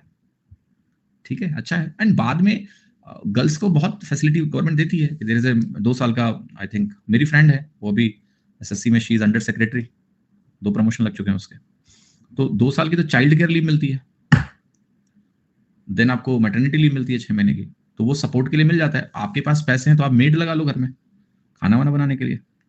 ठीक है, ऐसा थोड़ा कि लड़कियां खाना बनाने के लिए हैं। लोगों को लगता है कि यार लड़की ऑफिस जाएगी तो खाना कौन बनाएगा। ठीक है, मेड लगा लो उसके लिए, शहरों में तो मेड्स मिल जाती हैं, 5-6 हज़ार रुपए दोगे आप, दोनों टाइम खाना बन जाएगा। तो it's good to earn more money and just divert the other functions, वो ज्यादा बढ़िया है, क्या बुराई है इसमें। बट लोग की सोसाइटल कंडीशनिंग है, लड़की से पैसे कैसे कमा लें, तो वो लोग बुरा मान गए। ठीक है, कोई बात नहीं, मैंने कहा 10 साल बाद बात करेंगे। मैंने अपने दोस्तों को देखा यार जो सरकारी नौकरियों में, अगर ऊपर का पैसा वो नहीं खा रहे ना, तो उनके लिए चैलेंज बढ़ जाता है फिर। तो हमें बहुत जरूरी है समझना। अब कोई इंसान जो लेट्स से मैं अभी अपनी जो कमाई है उसके हिसाब से मैं एक जजमेंट देना आपको शुरू करूं कि नहीं कोई जरूरत नहीं है घर में किसी को काम करने की, तो गलत है, दैट्स नॉट राइट। क्योंकि आप क्या कमाओगे वो मुझे देख के आपको गाइड करना है ना। हाँ जी, फैमिली बुरा मानते हैं उनको कैसे जाए लोग, तो it's all about your preference, at least you should know the reality. आपको सच्चाई जानना बहुत जरूरी है before you take a call. अगर आप अरेंज मैरिज में जा रहे हैं तो आप ये फैक्टर क्यों ना रखें। अगर आपकी नौकरी है तो ही आपको एक नौकरी वाली लड़की मिल सकती है, नौकरी नहीं होगी तो नहीं मिलने वाली। तो उसमें भी बहुत सारी लड़कियां, लोगों को लगता है कि हमें कोई लड़की पसंद आ जाए, उसका नेचर बहुत अच्छा हो तो हम उसकी नौकरी क्यों देखें। नहीं, नौकरी के साथ भी लड़कियां ऐसी मिल जाएंगी जिनका नेचर बहुत अच्छा होता है। ठीक है, ऐसा नहीं है, इट्स जस्ट कि फालतू की बातें लोग करने लगते हैं। ठीक है, बिना डेटा के, डेटा देखना पड़ेगा ना हमें।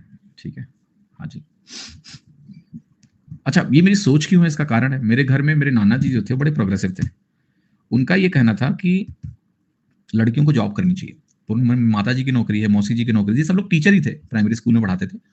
बट उस जमाने में ये चीज और डिफिकल्ट थी, और उनकी एक कंडीशन थी शादी करते समय कि हमारी लड़कियां नौकरियां नहीं छोड़ेंगी कुछ भी हो जाए। ठीक है। तो मेरी अपब्रिंगिंग ऐसी रही है और मुझे ऐसा लगता है कि जो आपका स्टेटस होता है फैमिली में वो बढ़िया होता है इफ यू आर वर्किंग, लड़कियों के लिए स्पेशली इट्स गुड। तो मैं उस फैमिली में पला बड़ा हूँ जहां पर मैंने घर में सबको काम करते हुए देखा है, तो मेरी सोच इसलिए इस तरह से है शायद। ठीक है, चलो आ जाओ। A and B started a business by investing in the ratio 2:3 for the same time period. They decided that at the end of the year, 20% profit will be given to an NGO as a donation and 25% of the remaining will be reinvested and the rest profit will be distributed between them. If difference of their shares is rupees 1560, find the total profit. Okay, चलिए करिए। Okay, और कई लोग इससे disagree करते हैं मेरे point से। मेरा ये कहना है कि कम से कम शादी करते समय तो उसकी नौकरी होनी चाहिए। बाद में अगर आपको ऐसा लगता है कि म्यूचुअल डिसीजन हो फिर कि यार चलो ठीक है बच्चे को टाइम देना है, उस दिशा में अगर आप कोई कदम लेना चाहते हैं बाद में तो ले लो, कोई दिक्कत नहीं है। अगर आपको दिखता है कि आपके फंड्स मैनेज हो रहे हैं, सब कुछ ठीक है, बट वो म्यूचुअल डिसीजन होना चाहिए। कई बार लोग क्या होता है कि लेट्स से कोई एम्प्लॉयबल ही नहीं है, स्किल्स ही नहीं है उसके अंदर, बाद में चाहते भी हैं तो नौकरियां लगी नहीं पाती हैं। ठीक है, ये प्रॉब्लम हो जाती है जी। तो यहां लिखा मैंने 2:3। अब साल के अंत में 20% प्रॉफिट एनजीओ को जाएगा डोनेशन के तौर पे, 25% बाकी का री इन्वेस्ट किया जाएगा बिजनेस में। अब जरा इसको समझते हैं, कितना पैसा जो है चला गया, 20% एनजीओ को गया और बाकी का 25%। जरा ध्यान से देखो, एक प्रॉफिट था उसका पहले 20% गया और फिर 25% गया, टोटल कितना हुआ ये? क्या टोटल 40% हुआ? यस, ऑफ द रिमेनिंग मतलब सक्सेसिव। तो जो आपने प्रॉफिट डिस्ट्रीब्यूट किया है वो सिर्फ और सिर्फ 60% है। अब ये 60% का प्रॉफिट हम इन दोनों में बांटने जा रहे हैं। इन दोनों का जो अंतर है वो 1 यूनिट का है। 5 यूनिट टोटल है, वो 60% के बराबर है, तो 1 यूनिट 12% है। तो ये जो अंतर है 12% ऑफ इनिशियल टोटल प्रॉफिट का, वो 1560 के बराबर है। 1 यूनिट कितना हो जाएगा? 1% 130 के बराबर हो गया। 12 इंटू 13 156 होता है। ये बहुत इंपॉर्टेंट चीज है, ये ध्यान होनी चाहिए आपको। तो ये 12 इंटू 13 अल्टीमेटली 130 बना, और अगर 130 बना तो ये वैल्यू 1300 होगी, सॉरी 100% क्या होगी? 13,000 होगी। 13,000 आंसर हो गया बी। समझ में आया क्या किया मैंने पहले ये बोला कि भाई जो हमारी इनिशियल प्रॉफिट थी उसका 40% ऑलरेडी जा चुका है, 60% जो टोटल प्रॉफिट का बचा है वही हम 2:3 में बांट रहे हैं। तो जो अंतर 1 यूनिट का है वो इनिशियल प्रॉफिट का 12% ही है, जो कि 1560 है। तो हमें इनिशियल प्रॉफिट 13,000 की मिल रही है। Why not 45? Ishika ji successive है। सक्सेसिव का मतलब 20% पहले प्रॉफिट एनजीओ को गया, फिर बाकी का 25%, इसको सक्सेसिव बोलते हैं। आप 100 से शुरू कर लो, पहले 20 हटा लो 20%, तो आपको 80 मिलेगा। फिर इस 80 का 25% आप घटा लो। 80 का 25% होता है 32। जब आप ये घटाओगे कितना मिलेगा जरा बताइए आप यहाँ पर, एक मिनट, 20 घटेगा, सॉरी 80 का 25% 20 होता है, ये वैल्यू 60 बचेगी। तो 100 से 60 मतलब टोटल 40% ही कम हुआ, इसको सक्सेसिव बोलते हैं। 12 कहां से आया? यहां से आया कि भाई 60% प्रॉफिट अगर हम बांट रहे हैं तो टोटल 5 यूनिट है प्रॉफिट रेशियो, 5 यूनिट 60% के बराबर है, तो 1 यूनिट 12% के बराबर है, वही 1 यूनिट इन दोनों का अंतर है, तो वो 12% के बराबर हो गया। ठीक है, 35वां सवाल देखें। ये और भी एक पार्टनरशिप में जाते हैं जिसमें 600 और 800 रुपए इनके पास है। 10वें महीने के बाद ऑनवर्ड्स, मतलब 10वें महीने से, 10th मंथ ऑनवर्ड्स का मतलब 10वें महीने से उन्होंने डिसाइड किया है कि वो 100 रुपए ज्यादा इन्वेस्ट करेंगे हर महीने की शुरुआत में। अगर टोटल प्रॉफिट 17,460 होगी, सक्सेसिव आप पढ़ोगे परसेंटेज में, अगर आपको अभी क्लैरिटी नहीं है तो अगला टॉपिक परसेंटेज ही है, उसमें मैं आपको सक्सेसिव पढ़ाऊंगा। ठीक है, if total profit at the end of the year is 17,460, आपको बताना है कि जो प्रॉफिट शेयर होगा वो कितना होगा। Find the profit share. Okay, clear? So let us calculate. A and B entered in a partnership with rupees 600 and 800 respectively. देखो 600 और 800 ये रहेगा 9 महीने तक, ठीक? तो ये 9 महीने तक इसमें कोई मामला ही नहीं है। फिर हमारा जो 100 आएगा एडिशनल, तो वो 10वें महीने में क्या जाएगा? आपको 10वें महीने की जो वैल्यू बनेगी वो बनेगी 700, 100 रुपए और आ गया, 700 इंटू 1 महीना, फिर अगले महीने 100 और आया तो 800 इंटू 1 महीना, 10वां महीना, 11वां महीना, और ये वैल्यू आपकी हो गई 12वां महीना। सेम काम यहाँ होगा, ये 700 800 था, फिर 900 इंटू 1 बनेगा, 1000 इंटू 1 बनेगा, ये 1100 इंटू 1 बनेगा। आप चाहते तो शुरू में रेशियो लेके 00 ना लिखते, जरूरत थी नहीं, रेशियो सीधे 6:8 था, हम 0 0 हटा सकते थे, इवन हम इसको 3 और 4 भी लिख सकते थे, राइट। तो इफेक्टिवली 3 और 4 से भी शुरुआत कर सकते थे हम लोग, बट 3 4 ना करो, क्योंकि 100 से अगर आप 2 0 काटोगे तो वो 1 बनेगा। तो बेहतर है कि आप इसको 6 और 8 लिखते, और फिर हमारा 100 का 2 0 कट के 1 हो जाता।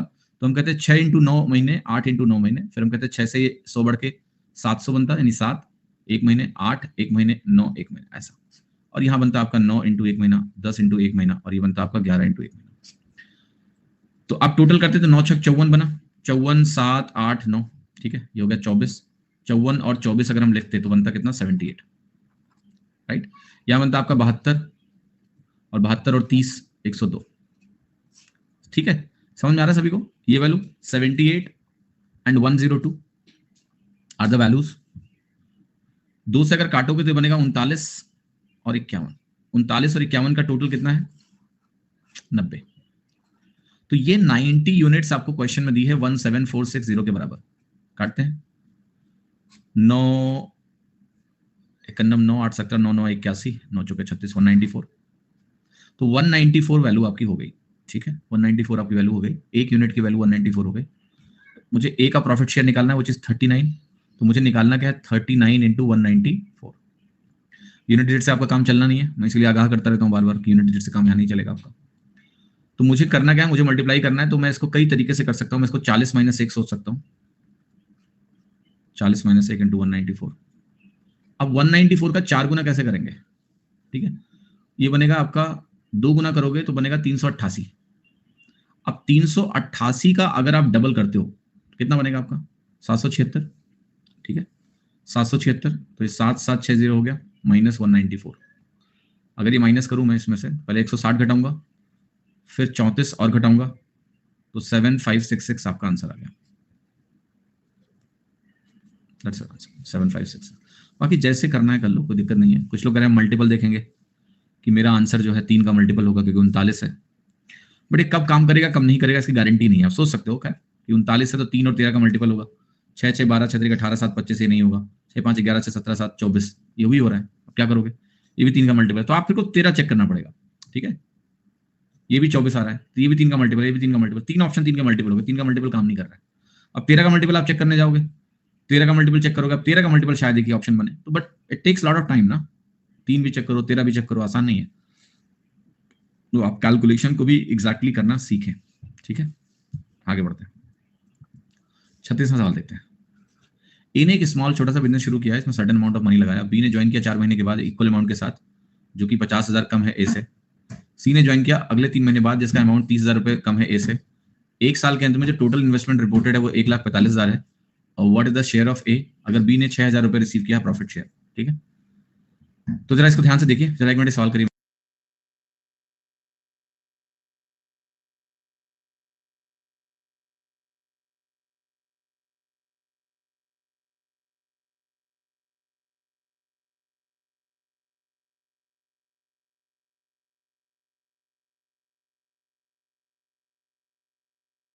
Okay, so let us do this question now. तो बी ने 4 महीने बाद ज्वाइन किया है, जो कि अमाउंट ए से 5,000 कम है। इन्हें कितना किया पता नहीं है। सी ने शुरुआत करी है उसके 3 महीने बाद, जिसमें अमाउंट ए से 3,000 कम है। साल के अंत में जो टोटल इन्वेस्टमेंट रिपोर्टेड है वो इतना रुपए है, 1,45,000। What is the share of A if be received ₹6,000 is profit share, ठीक है। तो देखो यहाँ पर इस सवाल में एक थोड़ा सा करेक्शन की रिक्वायरमेंट है। आई थिंक टाइपिंग मिस्टेक हुई है। ये जो टोटल इन्वेस्टमेंट रिपोर्टेड रुपए में दिया है, ये ऐसा नहीं होना चाहिए, पहली बात, ठीक है। टोटल इन्वेस्ट यहां पर होगा आपका प्रोडक्ट ऑफ, अब मैं बताऊंगा क्यों। Total investment and time in months is 1,45,000 rupees months. देखो समझना क्या है, जो हम टोटल इन्वेस्टमेंट लिखते हैं तो टोटल इन्वेस्टमेंट की वैल्यू रुपीज में नहीं होती है, रुपीज इंटू टाइम होता है वो, राइट। अब यहां क्यों ये लिखना जरूरी है मैं आपको भी समझाता हूं, ठीक है। ये बात समझना आप, क्योंकि ये वैल्यू 1,45,000 होगी या फिर 1,45,000 बटे 12 होगी। ये डिपेंड करेगा कि आप वैल्यू यहां मंथ्स में लिख रहे हो या ईयर में लिख रहे हो। अगर आप टाइम की वैल्यू ईयर में ले लो तो इन्वेस्टमेंट इनटू टाइम की जो वैल्यू आएगी वो 1/12 होके आएगी, क्योंकि जब हम मंथ्स को ईयर में रिप्रेजेंट करेंगे तो हम 1/12 से डिवाइड करेंगे। इसलिए जब ये यहाँ पर टोटल इन्वेस्टमेंट शब्द यूज करते हैं तो इन्हें लिखना जरूरी है कि आपने टाइम की यूनिट क्या ली है, मंथ्स ली है या ईयर्स ली है। ठीक है, तो ये डेटा ऐसा होना चाहिए, एग्जैक्टली इस तरह से भाषा होनी चाहिए कि और टोटल इन्वेस्टमेंट मतलब क्या, ये शब्द टोटल इन्वेस्टमेंट चलेगा, इसमें कोई दिक्कत नहीं है अगर ये यहाँ रुपीज इंटू मंथ्स लिखें तो, ताकि पता हो कि मेरे टाइम किस यूनिट में लेनी है। अब देखो इस सवाल को, हमने कहा कि मान लिया एक्स का अमाउंट हमने एक्स मान लिया, ए का अमाउंट हमने एक्स मान लिया, ए ने कुछ भी चेंज किया है क्या? नहीं। तो ए का इन्वेस्टमेंट तो भैया देखो 12 इंटू एक्स ही रहने वाला है, इसमें कोई दिक्कत नहीं है, ए का इन्वेस्टमेंट है। लेकिन जो बी का इन्वेस्टमेंट है, बी 4 महीने बाद आया है और 5,000 कम लेके आया है, तो एक्स माइनस 5,000 लिखेंगे बी, और 4 महीने बाद आया तो 8 महीने के लिए इसका इन्वेस्टमेंट है।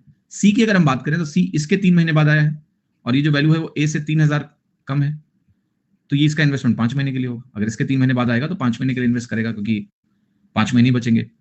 साल के अंत में ये टोटल इन्वेस्टमेंट मुझे 1,45,000 रुपी मंथ दिया हुआ है। अब रुपी मंथ समझ में आ रहा है क्यों जरूरी है? ये रुपी हो गया और ये मंथ हो गया, इसलिए जरूरी। अगर ये मैं ईयर में लिख दूंगा 5/12, 8/12, 12/12, देन ये वैल्यू 1,45 नहीं रहेगी, तो क्वेश्चन अनसर्टेन हो जाएगा। हमें टाइम की यूनिट आपको बतानी पड़ेगी। अब आप कैलकुलेट करिए तो आपको 12x है, 8 20, 20 5 25x हो गया, ये माइनस 5 8 40, 40 15 हो गया 55,000 बराबर 1,45,000। यहां से आएगा 25x की वैल्यू 2 लाख, x की वैल्यू कितनी आई? 8,000। और x अगर 8,000 आ गया तो अब मुझे सबका इन्वेस्टमेंट पता लग गया, एक तरह से इनका सबका प्रॉफिट रेशियो मालूम चल गया। कैसे? यहां पर आप 8,000 की जगह क्या लिखोगे? ए बी सी का अगर मैं प्रॉफिट रेशियो लिखूं तो, ठीक है, और मुझे ए का शेयर चाहिए, बी का शेयर दिया हुआ है, तो मुझे सिर्फ ए और बी का रेशियो चाहिए, सी की जरूरत नहीं है मुझे। भाई मुझे बी की वैल्यू दी है, मुझे ए की वैल्यू प्रॉफिट शेयर निकालना है, तो मुझे सिर्फ ए और बी का रेशियो लिखना है। तो ये 8 इंटू 12 लिख सकता हूं मैं, और ये वैल्यू कितनी बनेगी? 8 माइनस 5 3, 3 इंटू 8, तो ये 12 8 96 है, ये 24 है, 4 रेशियो 1 बन गया। ये वैल्यू मुझे 6,000 दी गई है, एक यूनिट अगर 6,000 होगा तो 4 यूनिट कितना होगा? 4 छक्के 24,000। आंसर क्या हो गया? डी 24,000। ये मेरा आंसर है। सी लिखने की जरूरत नहीं है क्योंकि मुझे बी दिया हुआ है और ए निकालना है, तो मैं ए और बी का रेशियो निकाल के उत्तर निकाल सकता हूं। बट सी यहां पर लिखना जरूरी था क्योंकि मुझे एक्स की वैल्यू निकालनी थी। I to find the value of X. Sir तीसरा सवाल देख लेते हैं। पी क्यू आर एक पार्टनरशिप में एंटर कर रहे हैं जिसमें इनकी वैल्यूज दी है। पी एक वर्किंग पार्टनर है, इसको 1/4 टोटल प्रॉफिट का मिलेगा अपनी सर्विसेज के लिए, बाकी प्रॉफिट सब में इक्वली बढ़ जाएगी। आपको बताना है कि क्यू का पैसा क्या होगा अगर पी का पैसा दिया हुआ है। कोई कह रहा है 25 के 55,000, मतलब 25 के 55,000 नहीं है, 25x माइनस 55,000 है। मैंने सिर्फ इसी इक्वेशन में जो टोटल इन्वेस्टमेंट इनटू टाइम की वैल्यू है उसको जोड़ के 145 के बराबर किया है, वही सवाल में दिया हुआ है। ठीक है, तो ये वैल्यू 8 पंचे 40 और 5 3 15 मिला के 55 आई, और x के जो टर्म्स हैं वो मिला के 25 है। तो इक्वेशन छोटी सी है, सॉल्व कर लिया बस। इधर आओ, पहले रेशियो लिखते हैं। 84 रेशियो 96 रेशियो 54, 3 0 पहले काट लो। 2 से काटे 42, 2 से काटे 48, 2 से काटे। आप कहोगे सर 2 से क्यों काट रहे हो? वैल्यू देखो किसी से कट रही है, कॉमन कोई वैल्यू और है? 6 से कट जाएगी, 6 से कटेगी तो 14 छंग 84, 16 छक्के 96 और 6 9 54। ये सिंप्लीफाइड रेशियो बना मेरा पी क्यू आर का। ओके, जो कि सिंप्लीफाइड वैल्यू है जो मैंने यहां पर लिख दिया आपके सामने। अब हमें क्या करना है कि क्यू का प्रॉफिट निकालना है। अगर मुझे पी का प्रॉफिट दिया हुआ है, पी को इतना मिलता है, पी गेट्स दिस मच। अब पी को जो मिला है तो आपको पता है इसमें 2 तरह की वैल्यूज हैं। एक तो इसका प्रॉफिट शेयर है खुद का, और एक चौथाई इसको सैलरी के फॉर्म में मिला हुआ है। हम 2 काम कर सकते हैं यहाँ पर कि ये 14 16 30 और 39 है। चूंकि यहाँ 1/4 करना है, मैं इसको 39 इंटू 4 पहले ही कर देता हूँ। अब आप कहोगे ये वैल्यू हो गई 56, 64, 36, और ये क्यों किया है मैंने? टोटल 156 यूनिट, सो दैट 1/4 निकालना आसान रहे। अब मेरे को मालूम है कि ये जो वैल्यू है और ये जो वैल्यू है, अगर पी वर्किंग पार्टनर है तो ये जो है ये इनका 1/4 इसको मिल जाएगा नए रेशियो में। निकालो इसका 1/4। 64 और 36 का क्या होता है? 100। 100 का 1/4 क्या बना? 25। इसको 25 देते हैं। ये पढ़ा चुका हूं मैं क्यों करते हैं। जो वर्किंग पार्टनर होता है अगर उसको 1/4 एज सैलरी मिलता है तो बाकी दोनों का 1/4 इसको देते हैं। अब इसका 1/4 गया तो कितना बना जरा बताओ। आपको इसका 1/4 गया तो 48 बचा, 16 चला गया। इसका 1/4 गया तो कितना गया? 9 गया, तो ये 27 बना। टोटल अभी भी 156 होगा कि टोटल को मैंने टच किया ही नहीं, मैंने तो इधर से रीडिस्ट्रीब्यूशन किया है बस। ये नया रेशियो होगा जो पैसा बटना है उसका। If you want you can simplify this now, because ये वैल्यू किससे कट रही है, देखो आप 3 से कट रही है, काटना है तो 3 से आप काट सकते हो, नहीं काटना है मत काटो, कोई दिक्कत नहीं। ये वैल्यू मुझे दी है, 3 से काट लो इसे, 27:16:9, ये वैल्यू हो गई।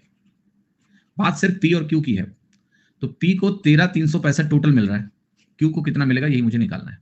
27 इसको काटेंगे, 27 को मैं 4 बार लेके जाऊंगा, 27 दूना 54 दूना 108, 108 के बाद मेरा कितना बचेगा 25 यानी 256, 27 9 बार चला जाएगा, क्योंकि 27 अगर 9 बार गया तो 253 बनता है या 243 बनता है, 243 बनता है, 13 बनेगा, 27 5 बार और चला जाएगा, तो ये वैल्यू 495 टाइम्स हो गई।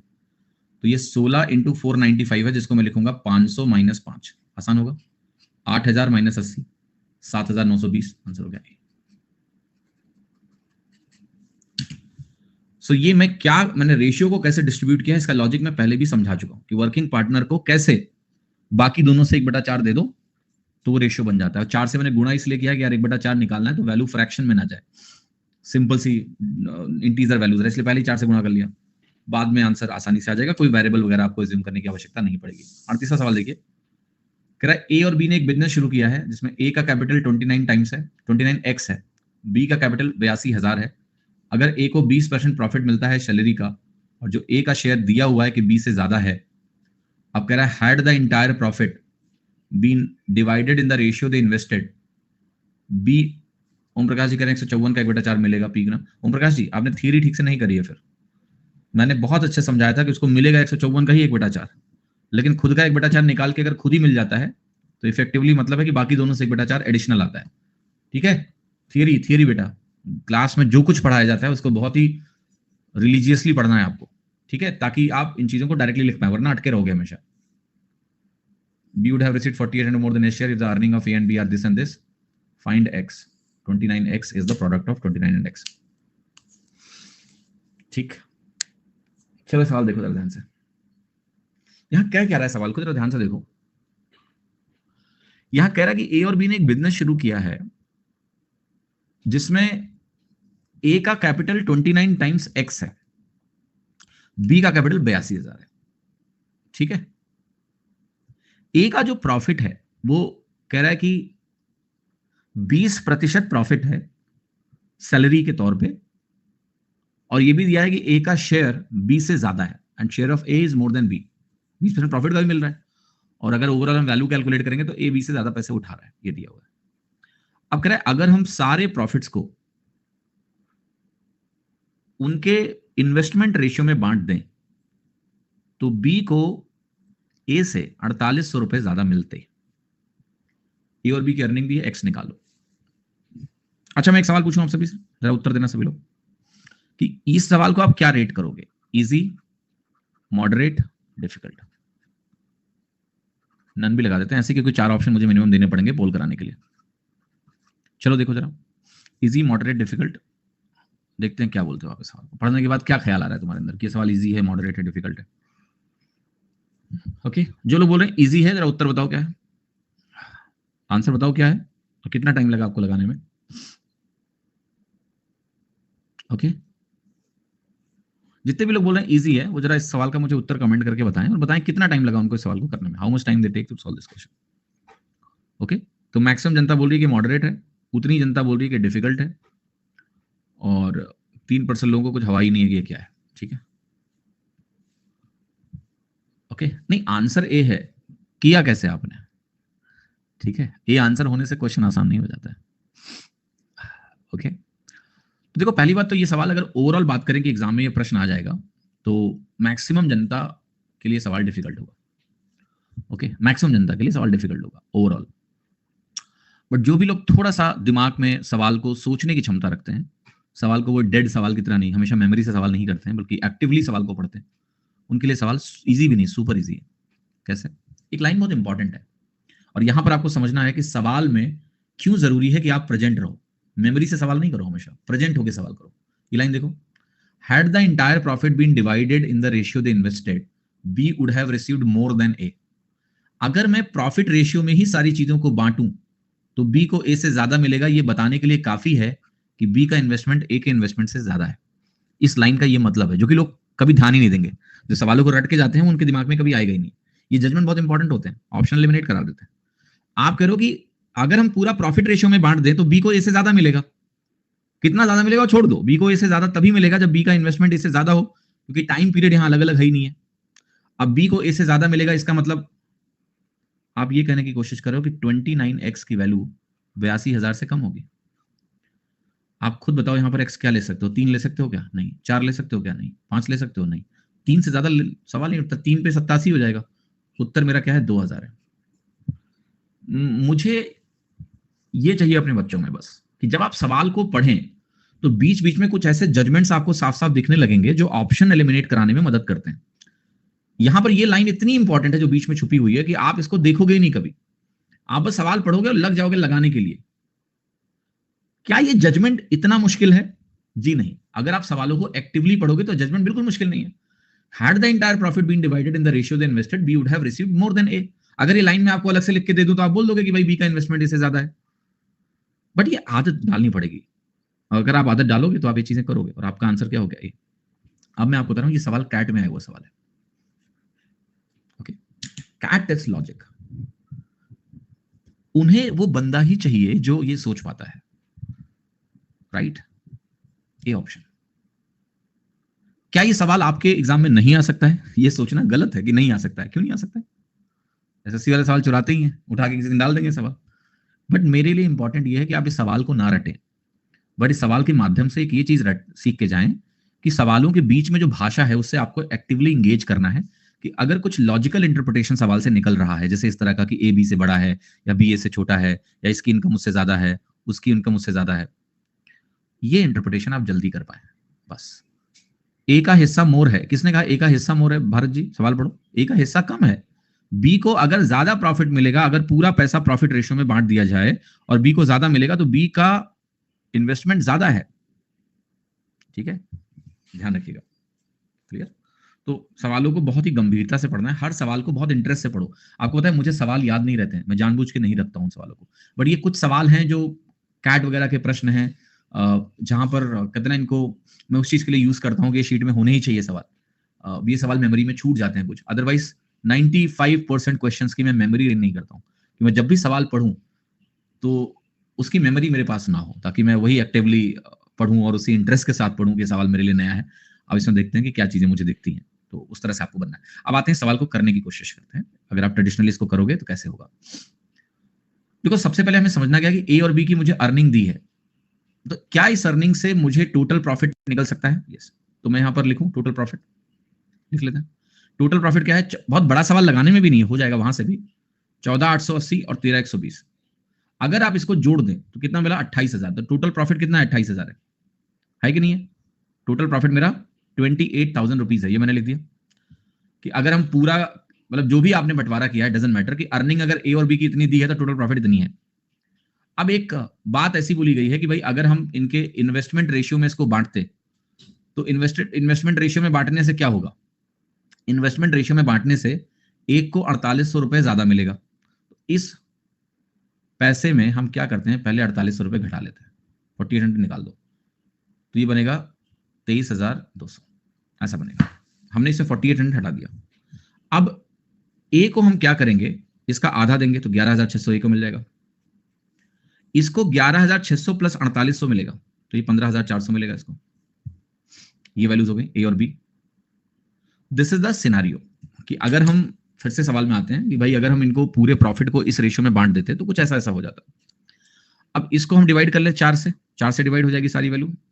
ऐसा काटेंगे 2 से डिवाइड होगी, 2 से डिवाइड करें तो 2 पंचे 10, 2 अट्ठे 16, 58, 2 सत्ते 14, 2 सत्ते 14, 58 रेशियो 77 हमारी वैल्यू बनी जो आपके सामने लिखी हुई है। ओके, कितने लोगों को बात समझ में आ रही है जो मैंने आपके सामने लिखी है? कि टोटल प्रॉफिट निकाला हमने, टोटल प्रॉफिट में कह रहा है कि भाई बी को 4800 रुपए ज्यादा मिलते तो उसका 4800 रुपए मैंने पहले अलग कर दिया, तो आधा आधा किया, फिर ए को 11,600 मिल गए। बाकी जो पैसा है 28,000 में से जो बचा 15,400, 15,400 है 16,400 है, 16,400 है, सॉरी, तो ये 82 आ गया।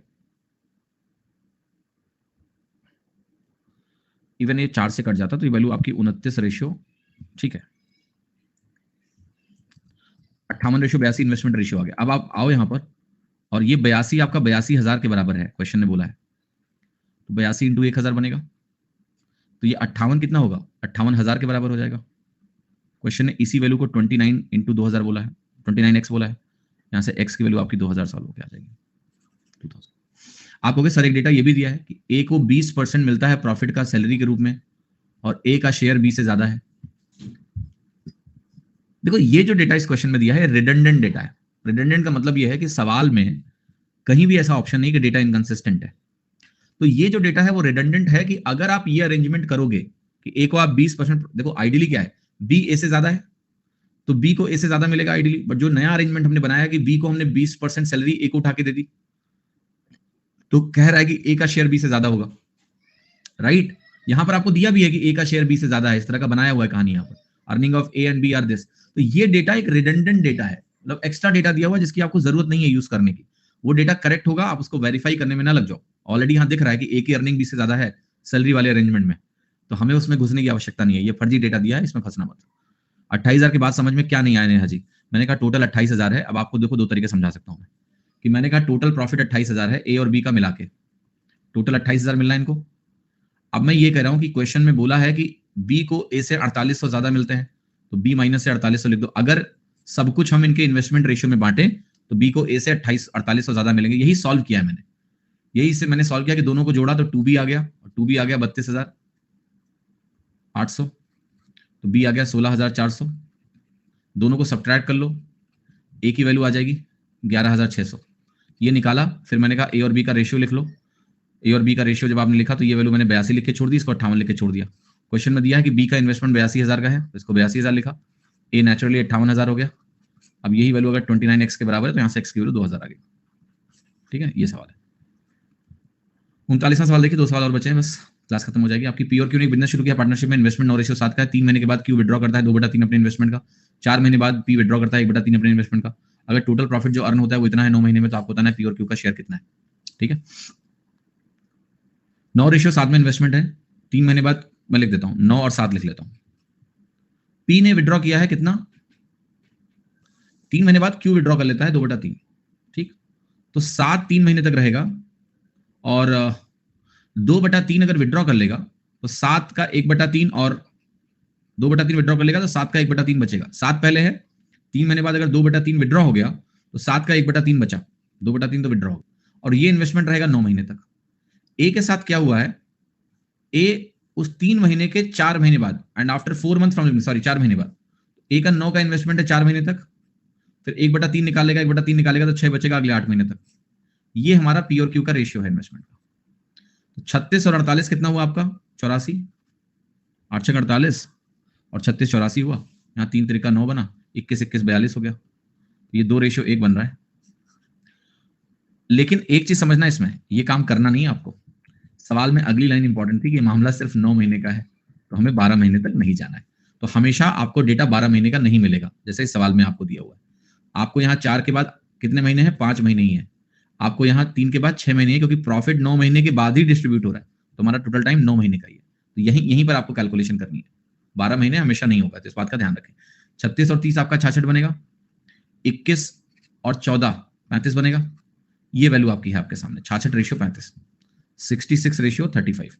ऑलराइट, अब कह रहा है कि टोटल प्रॉफिट, इसका अगर मैं टोटल करूं 36 9 101 बनेगा।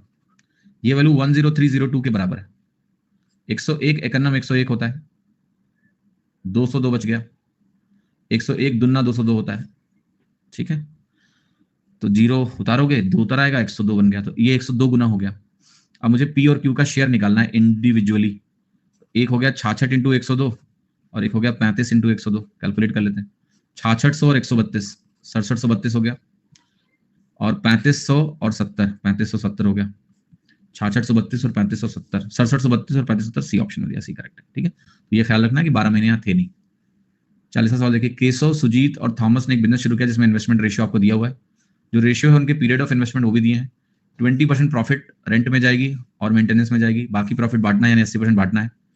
डिफरेंस शेयर्स ऑफ प्रॉफिट में दिया हुआ है इन दोनों के, टोटल प्रॉफिट कितना। तो बहुत आसान सवाल है। इन्वेस्टमेंट रेशियो मुझे 2 3 5 दिया हुआ है, टाइम रेशियो 5:6:9 दिया हुआ है, ये इन्वेस्टमेंट हो गया और ये टाइम हो गया। टोटल करेंगे 5 दूनी 10, 6 3 18, 5 9 45 बनेगा, 10 18 45 बन गया। अब 80% प्रॉफिट डिस्ट्रीब्यूशन हो रहा है और मुझे केशव और सुरजीत का अंतर भी दिया हुआ है। केशव है, ये सुरजीत है, इनका अंतर मुझे 8 यूनिट दिया हुआ है, तो मैं लिख रहा हूँ 8 यूनिट। बट ये जो 8 यूनिट है टोटल कितना आपको दिया हुआ है, 45 18 63 और 10 73 यूनिट है। कहाँ 234 है, 2 3 4 किस चीज का है? अच्छा इसको 5 लिख दिया मैंने, सॉरी 4 कर लो, 1 मिनट 36 हो जाएगा। 36 होगा तो और सिंप्लीफिकेशन पॉसिबल है, ये बनेगा 5:9:18, ठीक है, 5:9:18 बन गया। टोटल बना आपका 9 5 14 18 32 यूनिट। और एक चीज समझना, 32 यूनिट क्या रिप्रेजेंट कर रहा है, 80% ऑफ प्रॉफिट। तो जो प्रॉफिट हो गया 100% वो किसके बराबर हो गया, 40 यूनिट हो गया। ये चीज देख लेना, 80% अगर 32 है तो टोटल प्रॉफिट एक्चुअल में 40 यूनिट है। और मुझे इस सवाल में इन दोनों का अंतर दिया हुआ है, किन दोनों का अंतर, 9 और 5 का अंतर दिया है, 4 यूनिट का अंतर मुझे दिया हुआ है, और ये 4 यूनिट का अंतर 7 2 6 4 के बराबर है। मुझे 40 यूनिट निकालना है, 10 गुना करना है, तो मेरा आंसर हो गया 40 यूनिट का सीधे 72,640। अगर आप यहीं से टोटल प्रॉफिट निकाल लें कि 32 यूनिट तो 80% है प्रॉफिट का, तो 40 यूनिट क्या होगी, टोटल प्रॉफिट होगी। ओके, तो प्रॉफिट की वैल्यू 40 यूनिट की वैल्यू है, मुझे 4 यूनिट की वैल्यू दी है 7264, 40 यूनिट की वैल्यू क्या है 72640। आंसर हो गया आपका डी, 72640, ये आपका उत्तर हो गया, ठीक है। तो पार्टनरशिप में बेटा देखो वेरिएशंस बहुत ज्यादा नहीं है, वही सिंपल कॉन्सेप्ट है, घुमा फिरा के यूज होगा। 40 कैसे, देखिए आप कह रहे हो कि ये जो 32 यूनिट आई है ये 80% है, यही तो लिखा मैंने, 80% ऑफ टोटल प्रॉफिट। ये अगर 80% है, मुझे 100% निकालना है, तो आप ऐसे लिख लो, 32/80 इंटू 100 ऐसे निकाल लो, कैलकुलेट कर लो, 40 आ जाएगा। बट आप ऐसे सीखो करना इसको कि 80% है, अगर मैं इसको 4 से डिवाइड करूं तो 20% बन जाएगा, और ये 8 बन जाएगा। 20% 8 हुआ, जोड़ दो दोनों को, 100%। या फिर ऐसे देखो, 8 चौके 32, 0.4 हो जाएगा 10%, 1%, 100% आपका निकल गया। 80% ऑफ पी क्यों, अरे बालक सवाल पढ़ा करो पहले। दिया हुआ है कि 20% प्रॉफिट का हमने स्पेंड किया है रेंट और मेंटेनेंस पे, बटा कितना, 80% ही तो बटा 20% तो आपने खर्च कर दिया ना उसका, रेंट और मेंटेनेंस पे प्रॉफिट का, फिर जो बचा उसको तुमने बांटा, तो 80% ही तो बांटा। हाँ जी, होप क्लियर हो गया सभी को, ओके।